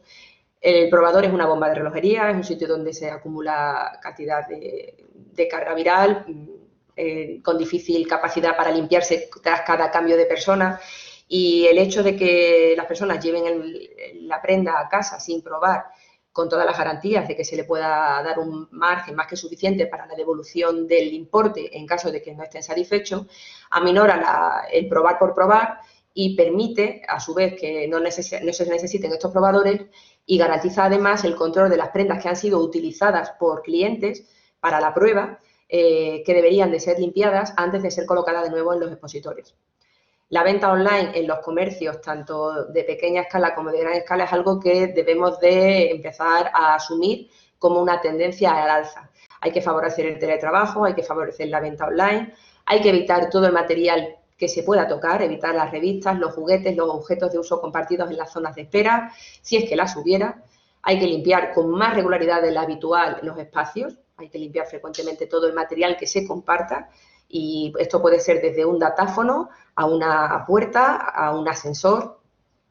Vuelvo a repetir en estos sitios también la preferencia de gafas sobre las lentillas, y aquí añado el tema de los nudillos y los codos para, bueno, pues para hacer caer a la gente que lo está oyendo en la diferencia de contacto con gérmenes que podemos tener entre la palma y el dorso de una mano. Si una persona interioriza la costumbre de tocar las cosas que se pulsan con el nudillo de un dedo en vez de con la yema, probablemente aminore la cantidad de contagio que pueda estar provocando en esas zonas de uso compartido. Igualmente, acostumbrarse a abrir las puertas con un codo o un antebrazo, mejor que con la palma de la mano, pues también es una costumbre que los sanitarios hemos tenido que ir adquiriendo estos meses y que es relativamente fácil de implantar, y efectivamente pues minimiza esa disposición de germen de capacidad viral en puertas, en teclados conjuntos, en datáfonos, botones de ascensores, máquinas de café que sean de uso compartido. Las líneas en el suelo para establecer circuitos y distancias en los clientes es algo que yo creo que también estáis viendo que cada vez se ve más en los centros comerciales, en las oficinas de banco, en los recintos de uso público. Yo creo que es una manera que intenta educarnos a hacer unas distancias que a veces se nos pueden olvidar y que con el paso de los meses probablemente sean cada vez menos necesarias porque nosotros mismos lo hayamos interiorizado al 100%. La infografía en papel hay que obviarla, hay que intentar recogerla de todos los mostradores y muebles en los que habitualmente estén colocadas, y o dejarlas en un sitio concreto para disposición del cliente que lo solicite expresamente, o sustituirlas por códigos BIDI y por códigos que puedan ser, bueno, de acceso a la información de manera digital sin tener que tocar productos o folios o folletos que hayan sido tocados a su vez por otro cliente. El uso de guantes no está recomendado en los trabajadores, salvo la manipulación de alimentos, como hemos comentado con anterioridad, o cuando se trate directamente o se toque a clientes por parte de un trabajador, como en centros médicos de estética, manicura, fisioterapia, etc. Y es recomendable un uso de indumentaria específica para el trabajo y llevar el pelo recogido para evitar la entrada y salida de la indumentaria a tu casa. Un poco ya centrándonos específicamente en una oficina bancaria y resumiendo un poco lo que ya hemos comentado en alguna de las diapositivas anteriores, pues mencionar de nuevo que las gafas de protección no son indispensables, pero sí recomendables al menos las gafas de uso habitual para priorizarlas sobre las lentillas y minimizar así el roce involuntario de los ojos con las manos. Generar estas líneas de distanciamiento en todos los circuitos que se prevean que se van a realizar por los clientes de la oficina, evitar las bandejas de caramelos, las bandejas de folletos, fomentar la colocación de asientos de plástico sobre estos de tapicería porque son mucho más fáciles de limpiar a la hora de generar la limpieza regular de este recinto. También es importante que el material de escritorio que se comparte con el público, como pueda ser bolígrafos y demás, pues sea limpiado cada vez que sea usado por un cliente. Y el menaje en las salas de estar, en todas las oficinas, en todos los recintos de trabajo, siempre hay una zona de estar donde parece que, bueno, que puedes tomar un café o descansar un momento. Todos los trabajadores tienen su sitio de descanso o de alimentación. Es muy importante que en las salas de estar se tenga un material de menaje personalizado, que no se usen tazas conjuntas, jarras conjuntas, bandejas conjuntas. Y es muy importante mantener la distancia de seguridad aún más, si cabe, que en el resto de nuestra rutina diaria, ya que en los sitios donde vamos a alimentarnos, beber un café, beber un poco de agua, vamos a retirar la mascarilla y podemos estar haciendo el trabajo perfectamente con una mascarilla y hacer todo perfecto, llegar a la zona de estar, tomar 5 o 6 personas un café sin mascarilla y liarla en el último momento en algo que quizás la gente a priori no cae en ello. El aire acondicionado en este momento de Talavera, en el que creo que es una necesidad, no hay evidencia a día de hoy de que tenga un perjuicio sobre la diseminación de la COVID, con lo cual no hay restricciones a este respecto. Yo creo que nos volveremos a abrazar, pero también creo que tardaremos un poco en hacerlo y por eso es importante que estas rutinas se vuelvan una normalidad en nosotros, que no echemos tanto en falta lo que no tenemos, sino que nos adaptemos a lo nuevo con la mayor de bueno, de la normalidad, de la tranquilidad, de saber que esto nos va a acompañar unos cuantos meses y que ni hay que quedarse en casa temiéndolo todo, ni hay que obviar que esto está aquí, aunque a veces salga más en la tele o en los medios de comunicación y a veces salga menos. Medidas específicas de Eurocaja Rural, en infografía que ellos disponen, pues bueno, que si estornudas o toses, tápate con un pañuelo, hazlo sobre tu brazo, evitar tocar la nariz, los ojos, la boca, lavarse las manos con frecuencias, evitar el trabajo si tienes síntomas compatibles con esta enfermedad, mantener la distancia de seguridad tanto con los clientes como con los propios compañeros, usar todos los dispositivos de teletrabajo online digitales que permitan minimizar el toque de aparatos. Si es posible, evitar bueno, pues el acudir a los mostradores para retirar efectivo, usando, si puede ser, los cajeros automáticos, y priorizar el datáfono también porque minimiza el roce de teclado, de dedos con máquinas, para lo cual os habréis dado cuenta en muchas sucursales como el mínimo por el cual te exigen poner una clave en un contactless ha aumentado para que estas compras menores no requieran un continuo toquetear los datáfonos de los distintos comercios. No perdamos un poco el norte sobre que esto es una situación que se va a cronificar en un tiempo entre nosotros, pero tampoco volvemos a decir debe de darnos miedo coexistir con los demás y salir a la calle. Por mucho que hemos escuchado noticias alarmistas, por mucho que no podemos evitar cada uno de los miles de personas que han fallecido por esta enfermedad, debemos también recordar, que a veces no se hace, que el 80% de los afectados se recuperan de esta enfermedad sin necesidad de ingreso ni de tratamientos. Se habla más de lo crítico, se habla más de los fallecimientos, pero hay muchísima gente que ha pasado esto con síntomas menores en su domicilio sin necesitar una hospitalización, con lo cual, bueno, pues hay que relativizar un poco las cifras y coger con valentía esta nueva etapa que nos toca vivir. Gracias a todos por su atención.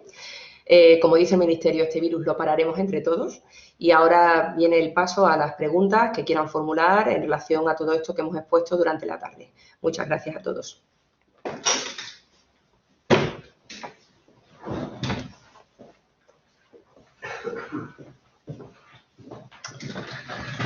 Bueno, pues hasta aquí las presentaciones y no sé si Paloma nos vas a hacer de moderadora para las preguntas. No sé en qué formato quieres que lo hagamos. Estamos a vuestra disposición para cualquier cosa que nos queráis preguntar.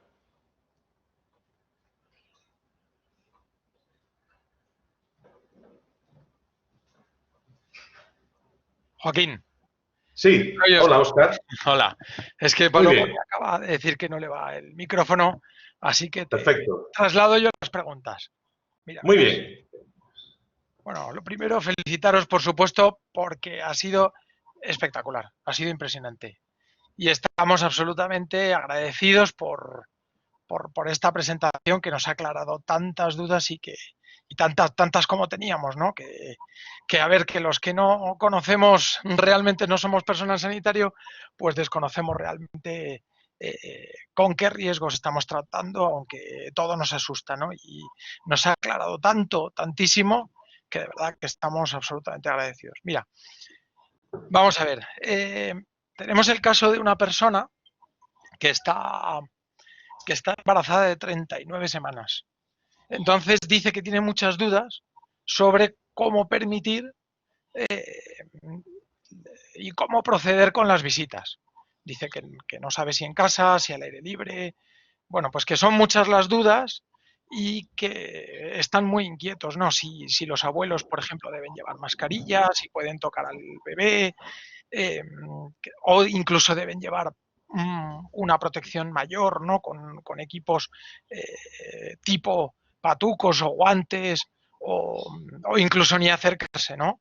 Y después, si es mejor esperar a que el bebé sea un poquito mayor, cuánto tiempo debe pasar y si existen protocolos de actuación sobre esto. Bueno, muchas gracias por la pregunta, Óscar. Bueno, en principio también agradeceros a vosotros la oportunidad de dar esta sesión y también queremos de paso agradecer al doctor Criado, el director de ICESE, que nos haya dejado la instalación para dar la charla. Y bueno, la pregunta que casualmente son de estas cosas que realmente pues, no habíamos preparado ninguna pregunta y justo, pues efectivamente nos imaginábamos que que alguna de ellas se va a tener que ver con el tema embarazo, ¿no? Como podéis ver, y la mayoría de la gente lo podréis estar viendo en la pantalla, los que sigáis conectados, a los que os funcione el vídeo, en principio, una de las preguntas que nos hacen habitualmente es esa, ¿no? ¿Tienen las mujeres embarazadas mayor posibilidad de contagiarse? Pues en principio no. Es decir, no tienen por qué tener más riesgo que la población general. Y, en principio, pues no hay que tener ninguna otra precaución más allá que la que tenga cualquier otra persona. En principio, otra de las preguntas que nos suelen hacer, que estáis viendo ahí, es si se puede transmitir al feto. A priori, pues no hay pruebas de que esa transmisión exista y por tanto, en ese aspecto hay que estar tranquilo. ¿Medidas a adoptar? Pues las habituales. Lavado frecuente de manos, cuidado con toser y estornudar, evitar tocarse pues, ojos, nariz, boca, cara, usar preferentemente pañuelos desechables y, como cualquier otro, evitar aglomeraciones, evitar los transportes públicos en lo posible y, bueno, cuidado, pues limitar los viajes a los estrictamente necesarios. Y en cuanto, como podéis ver ahí, la lactancia materna, pues en principio recomienda la OMS que se siga efectivamente llevando a cabo la lactancia y simplemente, en caso de que tengan alguna de las madres alguna enfermedad grave, pues lo que sí se suele hacer es intentar pues hacer una extracción de la leche y darla aparte. En principio, como cualquier otro, si tuviera síntomas, pues ponerse en contacto con las autoridades para comentarlo, a ver si hay que tomar alguna medida en particular.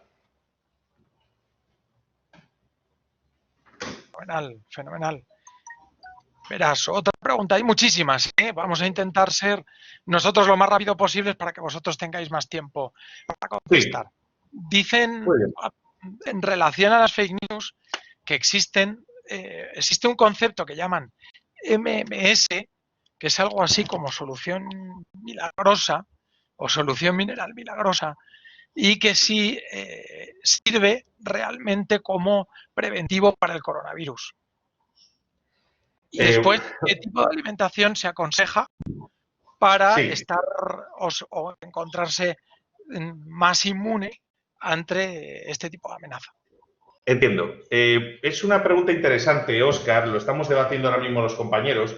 Este es un tema que ya salió hace algunos años. El MMS es una solución en la que se añade una especie de clorito de sodio en el agua en una cierta proporción y que realmente, bueno, pues algunos lo habían efectivamente indicado como un potenciador de la salud que evitaba el riesgo de contagios de ciertas enfermedades infecciosas. A priori tenemos que informar y tenemos que ser claros con esto. Las autoridades sanitarias han desmentido estas propiedades y lo consideran un producto peligroso para la salud, con lo cual, por supuesto, no indicamos su uso para ningún tipo de enfermedad, ni esta ni ninguna otra.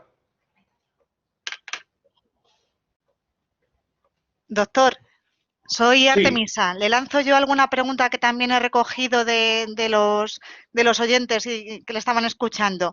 Es una pregunta relacionada también con el ámbito familiar. Sí. Dos preguntas. ¿Cómo desinfectar la compra y concretamente las frutas y las verduras? Y por otra parte, aprovecho y le digo la otra pregunta que nos hacían también, que estaba relacionada. A ver, espera un poquito. ¿Es necesario limpiarse los zapatos cada vez que llegamos a casa? Preguntas de ámbito familiar. Perfecto. Para esto le cedo la palabra a mi compañera, la doctora Ortiz. Doctora Ortiz, por favor. Bueno, yo creo que el tema de que los zapatos se intenten quedar en el felpudo y se desinfecten antes de entrar en casa es básicamente porque no hay que obviar que la suela es una zona de contacto con el exterior y, por tanto, un posible portador de virus. Yo, por lo general, no me voy tirando al suelo en mi casa, pero todos tenemos algún menor en casa que se sienta, que se tumba, que se revuelca por el suelo y a menos metros cuadrados de tu casa estén manchados con la suela de este zapato que ha salido a la calle y ha podido contactar con el virus. Yo entiendo que es más seguridad para estos menores o para estas personas que realizan alguna práctica como gimnasia y demás en el suelo de tu propia casa. Si no puedes disponer de un lugar para dejarlos en la puerta de casa y volver a colocarlos ahí antes de marchar, pues sí que sería conveniente tener alguna manera de limpiar esta suela, por lo que os digo, porque nadie querría tener diseminado por el suelo de su casa donde tiene un menor virus que ha podido adquirir en superficies públicas donde ha estado. Muchísimas gracias, doctora, muy claro. Le lanzamos unas preguntas relacionadas también con el uso de las mascarillas, ¿vale? Son 3 preguntas relacionadas. Dice, las mascarillas de tela de uso extendido, Muy bien, la doctora Castro nos contestará ahora, efectivamente, ella es la que ha investigado este tipo de mascarillas y este tipo de material. Sí, sobre las mascarillas de tela, antes en mi ponencia he comentado que ahora que efectivamente están muy de moda y todo el mundo, ya que tiene que llevar una mascarilla, pues intenta ir lo más a la moda posible. Las mascarillas de tela no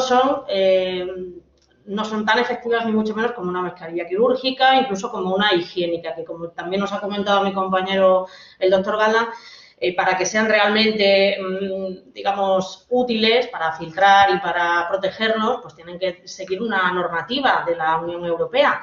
Entonces, lógicamente, las mascarillas de tela caseras que nos hace una vecina o una costurera, pues probablemente no sigan esta normativa.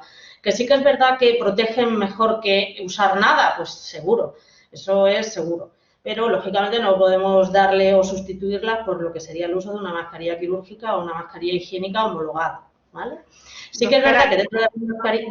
Dime. Sí, no, en ese sentido, el hecho de que, por ejemplo, grandes profesionales de la moda lancen ahora mascarillas, ¿tienen alguna garantía a nivel de sanidad o algo así? ¿O simplemente han aprovechado el tirón, diseñan? Claro, probablemente habría que saber si llevan la normativa de la UNE, claro. De todas maneras, hay que distinguir las mascarillas caseras que están hechas con un material de tejido que puede estar más o menos trenzado, garantizando el poro de mayor o menor tamaño. Y también hay que distinguir aquellas que, siendo de tela o siendo caseras, incluyen un bolsillo para la colocación de filtros desechables, ¿vale? Es importante que no confundamos una mascarilla de tela de algodón sin más con una mascarilla de tela que dentro admite el uso de un filtro, que es un material específico, que sí que puede probablemente aportar la bolsa una codificación según normativa vigente, que permite ese toque extra de seguridad sin que, y que se puede desechar sin que haga que tengas que desechar la mascarilla entera o que puedas usarla, bueno, pues de color diferente o de formas diferentes según la moda o tu comodidad personal. Aún así, aunque la mascarilla sea muy buena y lleve filtro, no llegará nunca a la misma efectividad que una quirúrgica, ¿vale? Por supuesto, nada que ver con una FPP2 o una FPP3, pero que esto lo tengamos en cuenta, que para personas sanas, en un ámbito en el que todos usamos mascarilla, aunque sea de tela y con su filtro adecuado, pues lógicamente probablemente estemos protegidos, pero que no se nos olvide que no es tan eficaz en un porcentaje, ¿vale? Respecto a las mascarillas, una persona consulta si el uso de mascarillas puede producir hipoxia y si hay algún grupo en concreto de riesgo que suponga un riesgo usar las mascarillas. Vale, pues para eso el doctor Galán nos va a contestar. Eso es. Enrique, por favor. Vale, mire, en principio las mascarillas no tienen por qué producir hipoxia. Es verdad que hay algunos pacientes con un especial riesgo, como pacientes con bronquitis crónica severa, que en determinados momentos de agudización puede estar contraindicado el uso de las mascarillas, ¿vale? En general, e incluso aunque sea un paciente asmático, las puede usar. Solamente en casos de descompensaciones graves puede ser que no esté indicado usar las mascarillas, ¿vale? Pero en general sí que son seguras. Muchas gracias, doctor. Muchas gracias.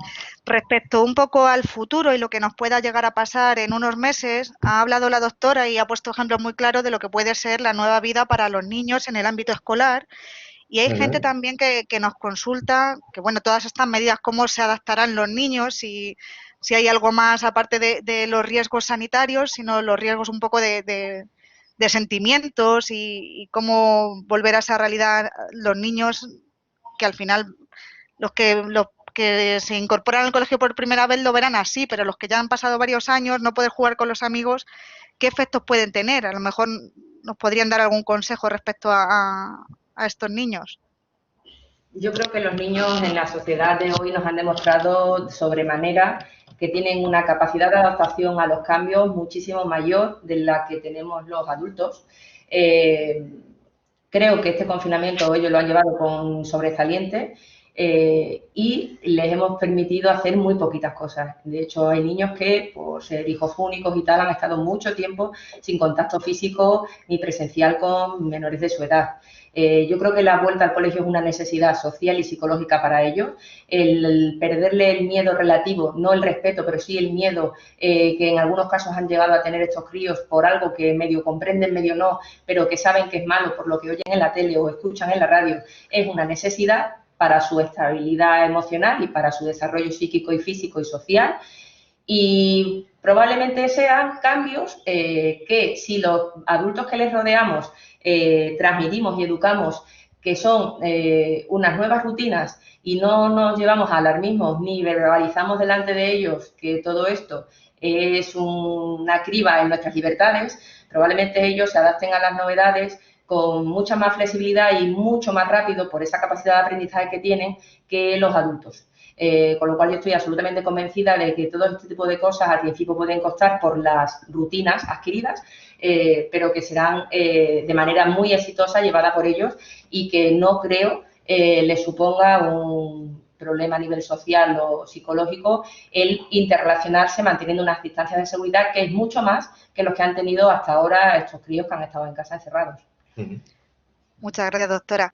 De cara también a una posible nueva epidemia o, bueno, una continuidad de la epidemia que aumente la curva en septiembre, ¿creen que estamos preparados? ¿Creen que con las medidas que ya hemos aprendido será más leve o volveremos a caer? Bueno, es la gran pregunta, es la que todo el mundo se hace, ¿no? Todo el mundo efectivamente se mueve en el escenario de la posibilidad de que eso se produzca y de que haya un repunte en los contagios, un poco cuando llegue el frío, cuando llegue el otoño o el invierno. Yo creo que sí, nos va a coger mejor preparados, pues porque yo creo que llevamos un bagaje, hemos aprendido mucho, a veces lamentablemente a base de golpes, como a veces se ocurre en muchas cosas, en muchos aspectos de la vida. Yo creo que sí, que va a acoger a todo el mundo, a las autoridades, a los sanitarios, a todos los recursos, tanto internos como externos, nos va a acoger más preparados, con el equipamiento necesario, con, digamos, los protocolos más afinados, y creo que en ese aspecto sí que nos va a acoger más preparados. También es verdad que los microbiólogos, especialistas, creen que es posible que a expensas de que el virus, por selección natural, intente continuar con su supervivencia, pues baje su letalidad. Y, por tanto, esperamos que si hubiera una segunda ola, pues esta no sea tan cruenta o con casos tan graves. Pero, bueno, todo esto son conjeturas que todavía tendremos que valorar, tendremos que ver si esto es así o no y tendremos que estar preparados en el futuro. Para eso ayudaría también, doctor, tener ya por lo menos una fecha, una estimación de una vacuna para la tranquilidad de todos.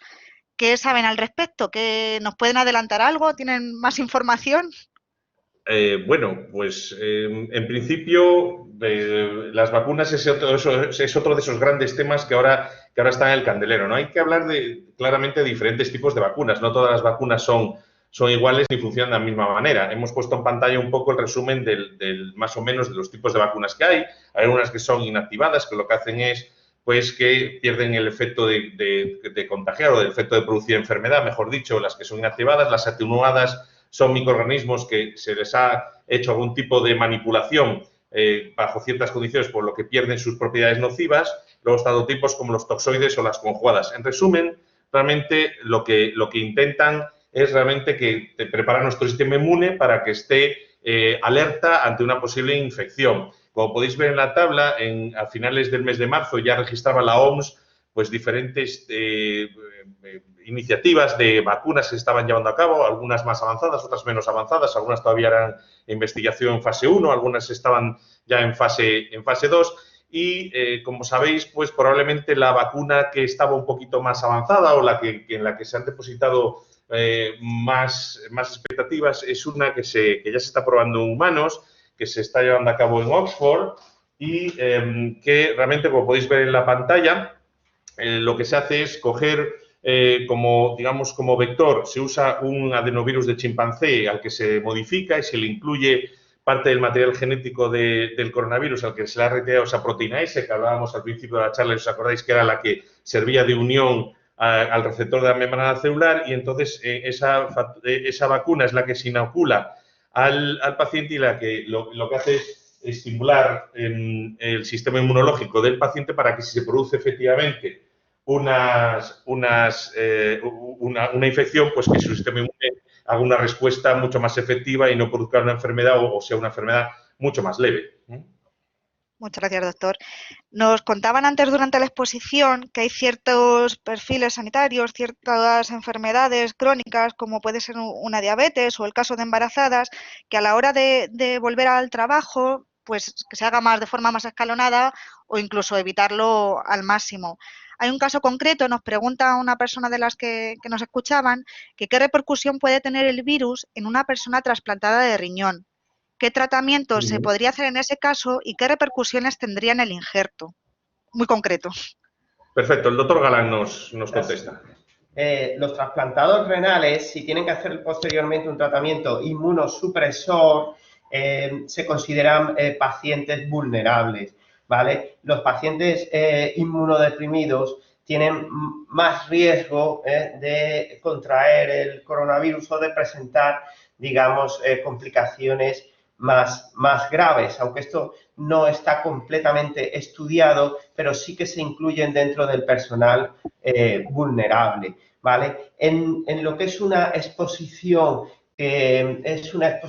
como comentaba antes, comunitaria, igual que la que se puede tener al ir a comprar a una farmacia, etcétera, no exige unas recomendaciones especiales a nivel de salud laboral, pero sí que es verdad que son pacientes de más riesgo y que deben extremar todas las medidas higiénicas, distanciamiento, etcétera. Gracias. Muchas gracias, doctor. Otra de las consultas que nos hacen también tienen que ver con niños y con sus comportamientos y sus actividades, y que yo creo que los padres también estamos deseando un poco largarlos a los campamentos de verano. ¿Nos pueden dar su opinión? ¿Le las mandamos a los campamentos o seguimos aquí con ellos? Bueno, yo esto le dejo la palabra a los que son padres, que no es mi caso, así que a mis compañeros les dejo este guante. ¿Qué pasa con las vacaciones y qué pasa con esos campamentos de verano? Bueno, yo creo que los campamentos de verano son recintos donde un niño puede hacer unas actividades similares a las que puede hacer en un recinto escolar, solo que además, digamos que pernocta allí. Ya hemos hablado de que es posible hacer una vida escolar, una vida comunitaria infantil en centros educativos, es posible tener comedores si tenemos las medidas adecuadas, y en este tipo de casos lo que hay que asumir en un campamento es que además va a haber actividades conjuntas y va a haber pues habitaciones para dormir.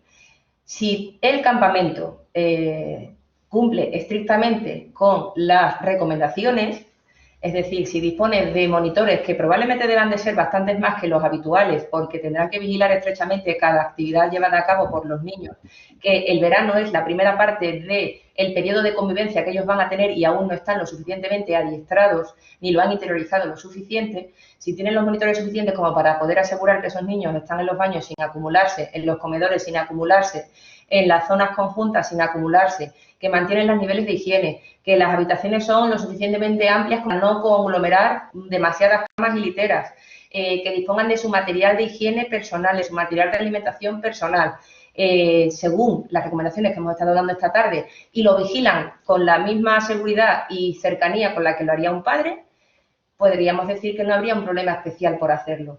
Yo creo que es complicado que a tan poco tiempo que queda para empezar la época de campamento haya muchos campamentos que puedan dar estas garantías a los padres y evidentemente si al final queda un poco a la libertad de las familias el utilizar estos recintos o no, pues dependerá de cada padre el decidir como tutor que es de su menor a dónde y en qué situación quiere exponer a su hijo. Muy bien, muchas gracias, doctora, ha quedado muy claro. Otra de las preguntas que nos plantean a nivel prevención o estudio del virus, ¿qué información podría darnos someter a toda la ciudadanía a un test para saber el nivel de anticuerpos? ¿Sería factible? ¿Aportaría a nivel de epidemia un dato realmente con el que se pueda trabajar o no es factible hacerlo? La doctora Castro le contesta. De hecho, hay ya un estudio promovido por el Gobierno, por los servicios de preventiva y epidemiología, en el que se ha cogido una población diana, se diseñó un estudio con una muestra pues, que ellos habrán tenido los criterios adecuados, diferentes ámbitos laborales, diferentes familias, diferentes situaciones, y han hecho ya un estudio que además salió en los medios hace aproximadamente unos 15 días. En él decía que efectivamente no hemos quedado inmunizados, a pesar de que lo han pasado muchas personas, la mayoría de estas no ha quedado inmunizada. Tampoco lo han pasado muchas personas, según los test, me parece que era un 5% solo de la población los que habían pasado la enfermedad y aún menos había quedado inmunidad. Es difícil saber si efectivamente esta inmunidad negativa es real o no. Esto solo nos quedará saberlo con el tiempo. Pero efectivamente este estudio ya está hecho, que se podría hacer más amplio y que se podría hacer a nivel nacional obligatorio, pues probablemente sí, sería mucho más interesante, pero bueno, el estudio está hecho con una muestra adecuada, diseñada y bien diseñada. De todas maneras, sí que es importante saber que probablemente una vez que se realizara este supuesto estudio nacional a todos los españoles, la información que vamos a tener nos iba a dejar a medias. Primero porque es un corte transversal de la situación epidemiológica de la población que te dice en este momento cómo te encuentras, pero no te da garantías de cómo vas a estar dentro de una semana o 15 días. Segundo, porque a día de hoy todavía no hay unos cortes establecidos que den seguridad sobre qué carga de anticuerpo IgG es la que te permite sentirte inmune ante un nuevo posible contagio. Todavía ni siquiera existe una cifra clara, con lo cual las cifras que ahora mismo muchas personas están teniendo acceso a ellas gracias a test privados o empresas, les dejan un poco a medias porque no saben si esto es mucho, si es poco, ni siquiera tenemos información de si estos anticuerpos IgG van a disminuir en el tiempo y con qué velocidad van a disminuir, con lo cual ni siquiera sabríamos si estos van a ser suficientes para dentro de 4 meses cuando llegue el otoño o el invierno, con lo cual todos los estudios que se puedan hacer a nivel epidemiológico en una población grande pues aportan información y son beneficiosos por todo lo que se puede trabajar a través de estos datos, pero probablemente no cumplan las expectativas idealizadas que tenemos sobre estos test masivos y sobre estos estudios masivos que tantos demandamos y que luego nos dejan este sinsabor de no tener la información suficiente que quisiéramos haber tenido porque no se dispone de métodos para conseguirlo de momento. Muchas gracias, doctora. Otra pregunta. Le estamos robando aquí mucho tiempo, pero es que son 4 y estamos abusando. No hay problema, estamos encantados. Muchas gracias. Mire, una de las preguntas que nos trasladan es que, bueno, sí que se ha visto que desde que empezó esto hasta ahora mismo se ha intervenido con diferentes tratamientos. ¿Se ha encontrado un tratamiento clave o depende muchísimo, como han hablado antes, del huésped que recibe el virus? Bueno, de tratamiento clave, realmente mis compañeros creo que estarán de acuerdo que clave no hemos encontrado ninguno. Lo mejor es no contagiarse, eso es evidente. Se ha hablado de muchos tratamientos, se ha hablado de algunos antibióticos. Algunos preguntarán efectivamente cómo es posible que siendo esto una enfermedad vírica se trate con algún antibiótico. Bueno, pues porque hay todas las sustancias, generalmente todos los fármacos que usamos, muchos de ellos tienen lo que llamamos efectos pleiotrópicos, que es que se diseñaron para una cosa, pero luego además se ve que efectivamente tienen otro tipo de acciones sinérgicas o otro tipo de acciones sobre otro tipo de patologías o sobre otro tipo de acciones, y es el caso, por ejemplo, de la famosa citromicina que se ha estado dando generalizadamente y que parece efectivamente que podía disminuir la carga viral. Otros fármacos que se han intentado buscar son los antivirales, con el objeto de intentar interrumpir eso que hablábamos al principio de la presentación de cómo se replica el material genético del virus para luego hacer múltiples copias de él y seguir infectando células, y lo que se intentaba era cortar esa replicación del virus. Y bueno, por analogía lo que se ha hecho es intentar usar fármacos antivirales que se usaban para otras enfermedades virales y que, bueno, por parecido, ¿no? Por ser algo similar, se intentaba ver si esto funcionaba. Han tenido resultados dispares, inciertos, y se están ensayando otros nuevos. Lo que sí parece bastante claro es que los pacientes que tenían una inflamación importante, que como hemos dicho antes, no solo era un problema respiratorio, sino un efecto inflamatorio sistémico, pues claramente sí que parece que los corticoides han tenido un papel importante. Algunos fármacos con algunos pacientes seleccionados que tenían las interleucinas elevadas, como el tocilizumab, también podía tener un papel importante. Y, por supuesto, una cosa importantísima era que ese efecto inflamatorio generalizado promovía muchísimo la formación de trombos y, evidentemente, otro de los pilares importantes del tratamiento ha sido la anticoagulación. Pero a partir de ahí, si me preguntan o si nos preguntan por un fármaco específico cuya diana es el coronavirus y lo erradica, todavía no tenemos ninguno conocido, pero se está investigando en muchos campos. Muchas gracias. Respecto a lo que comentaba de los trombos, lo que sí que hemos oído en las noticias últimamente es que sí que puede haber ahora personas que hayan pasado por el coronavirus casi sin enterarse y que ahora les le dan trombos o algo así que está relacionado. Si hay respuesta sanitaria a estas acciones, no es como aquí nos va a pasar como con los respiradores, ¿verdad? No, por supuesto, por supuesto. Nosotros estamos prevenidos, como hemos dicho, hemos ido aprendiendo según iba avanzando la enfermedad y según íbamos viendo los pacientes y su repercusión, hemos ido aprendiendo tanto pues cómo evitar el contagio y cómo tratar a los pacientes. Y sí, sabemos que efectivamente ese riesgo trombótico es alto y por tanto estamos todos prevenidos, tanto desde atención primaria, que son los que hacen la primera vigilancia y el primer seguimiento de los pacientes, tanto los que no lo han pasado como así lo han hecho, y estamos, por supuesto, vigilantes. Hay indicadores y hay pruebas que se pueden hacer para saber si efectivamente pues tienes algún dato de enfermedad protrombótica importante y, por tanto, hacer una anticoagulación preventiva. Eso se puede hacer, ¿eh? Muchas gracias. Mire, es que como la gente está con ganas de saber, nos preguntan ahora, plena época de alergias, personas con alergias primaverales, ¿hay mayor riesgo de contraer la enfermedad? ¿Tiene alguna relación o no tienen ninguna relación las alergias con el COVID? Mire, pues en principio no tienen relación, ¿vale? Sí que es verdad que como estamos ahora en una época donde se agudizan muchos alérgicos, hay veces que clínica alérgica puede surgirnos dudas de si realmente esa tos, ese picor de ojos, puede tener algún tipo de que está empezando la enfermedad o realmente es una alergia. Digamos que ese es un poco la duda que nos puede surgir. En general, los pacientes alérgicos son pacientes que tienen ya cierto recorrido, que saben identificar si esa clínica que tienen es la misma que han tenido previamente, y todo esto nos puede ayudar de si realmente es un cuadro alérgico o es un cuadro de que está iniciando un proceso infeccioso, pero no hay una relación directa de la alergia con el coronavirus. La única relación que quizás podíamos tener en cuenta es que una persona que manifiesta síntomas de tipo rinoconjuntivitis, que es lo más frecuente, secreción nasal, picor de ojos, moqueo, pues probablemente se manipule ojos y nariz con una frecuencia mucho mayor a la que lo hará otra persona que no necesite hacerlo por no tener estos síntomas. Si esa persona no tiene excesiva y exhaustiva limpieza e higiene de manos, es posible, es más probable en ella que en otros, precisamente por esta manipulación que hace repetitiva de cara y ojos, que pueda adquirir contagios si sus manos pues portan el virus, pero no por la alergia en sí, sino por esta manipulación secundaria que hace sin querer, pues por estar continuamente rascándose y frotándose la nariz o la cara. Efectivamente, recordémosle a todo el mundo, que hay estudios que dicen que instintivamente nos tocamos la cara entre 19 y 25 veces a la hora sin darnos cuenta. Esos hábitos hay que intentar evitarlos. Pues tenemos que atar las manos casi. Es hablarlo y te toca. El uso de las gafas, de las gafas de uso habitual, Eso es. No que vayamos todos con gafas de minero por la vida, sino que efectivamente si hay que dejar las lentillas aparcadas unos meses, pues se dejan, cosas que hemos hecho estos meses.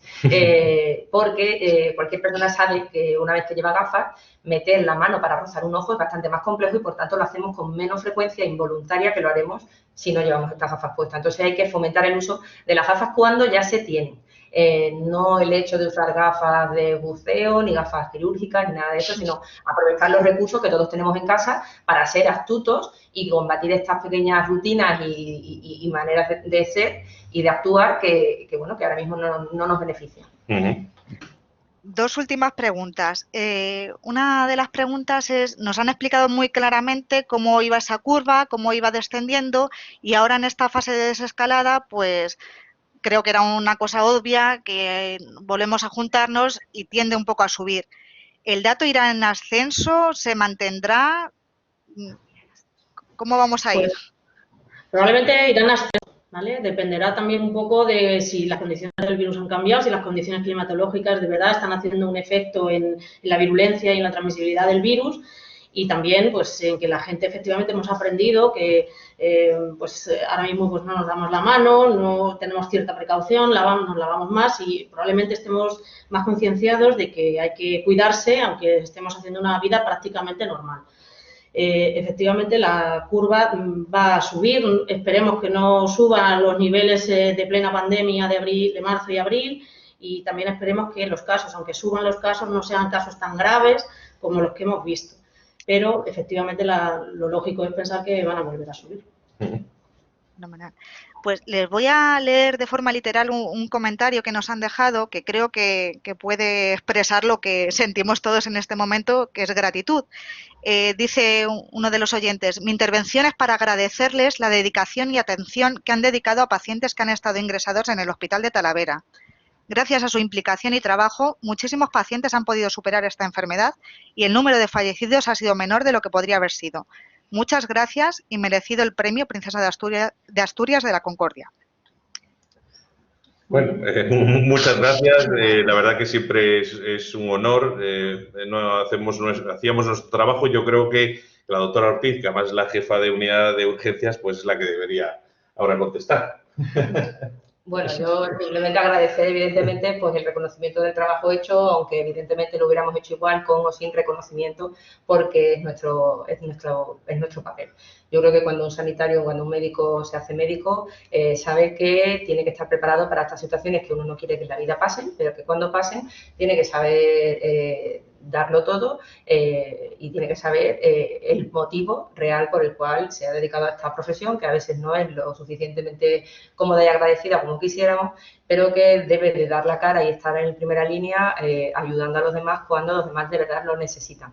Alguien tiene que tener el pie firme y la cabeza centrada para poder guiar a la gente cuando se encuentra en una situación de miedo, y yo creo que efectivamente, bueno, que esto haya repercutido beneficiosamente en nuestros convivientes ciudadanos de Talavera no es más que una alegría y un reconocimiento a lo que hubiéramos hecho igualmente, con o sin agradecimiento, pero que de todo nos reconforta saber que ha merecido la pena hacerlo. Nosotros desde la Fundación Eurocaja Rural reiteramos el agradecimiento y, por supuesto, la enhorabuena. Y nada, el turno de preguntas finaliza. Doy paso a mi compañera Paloma para que pueda despedir la webinar. Muchas gracias, doctores. Gracias a vosotros.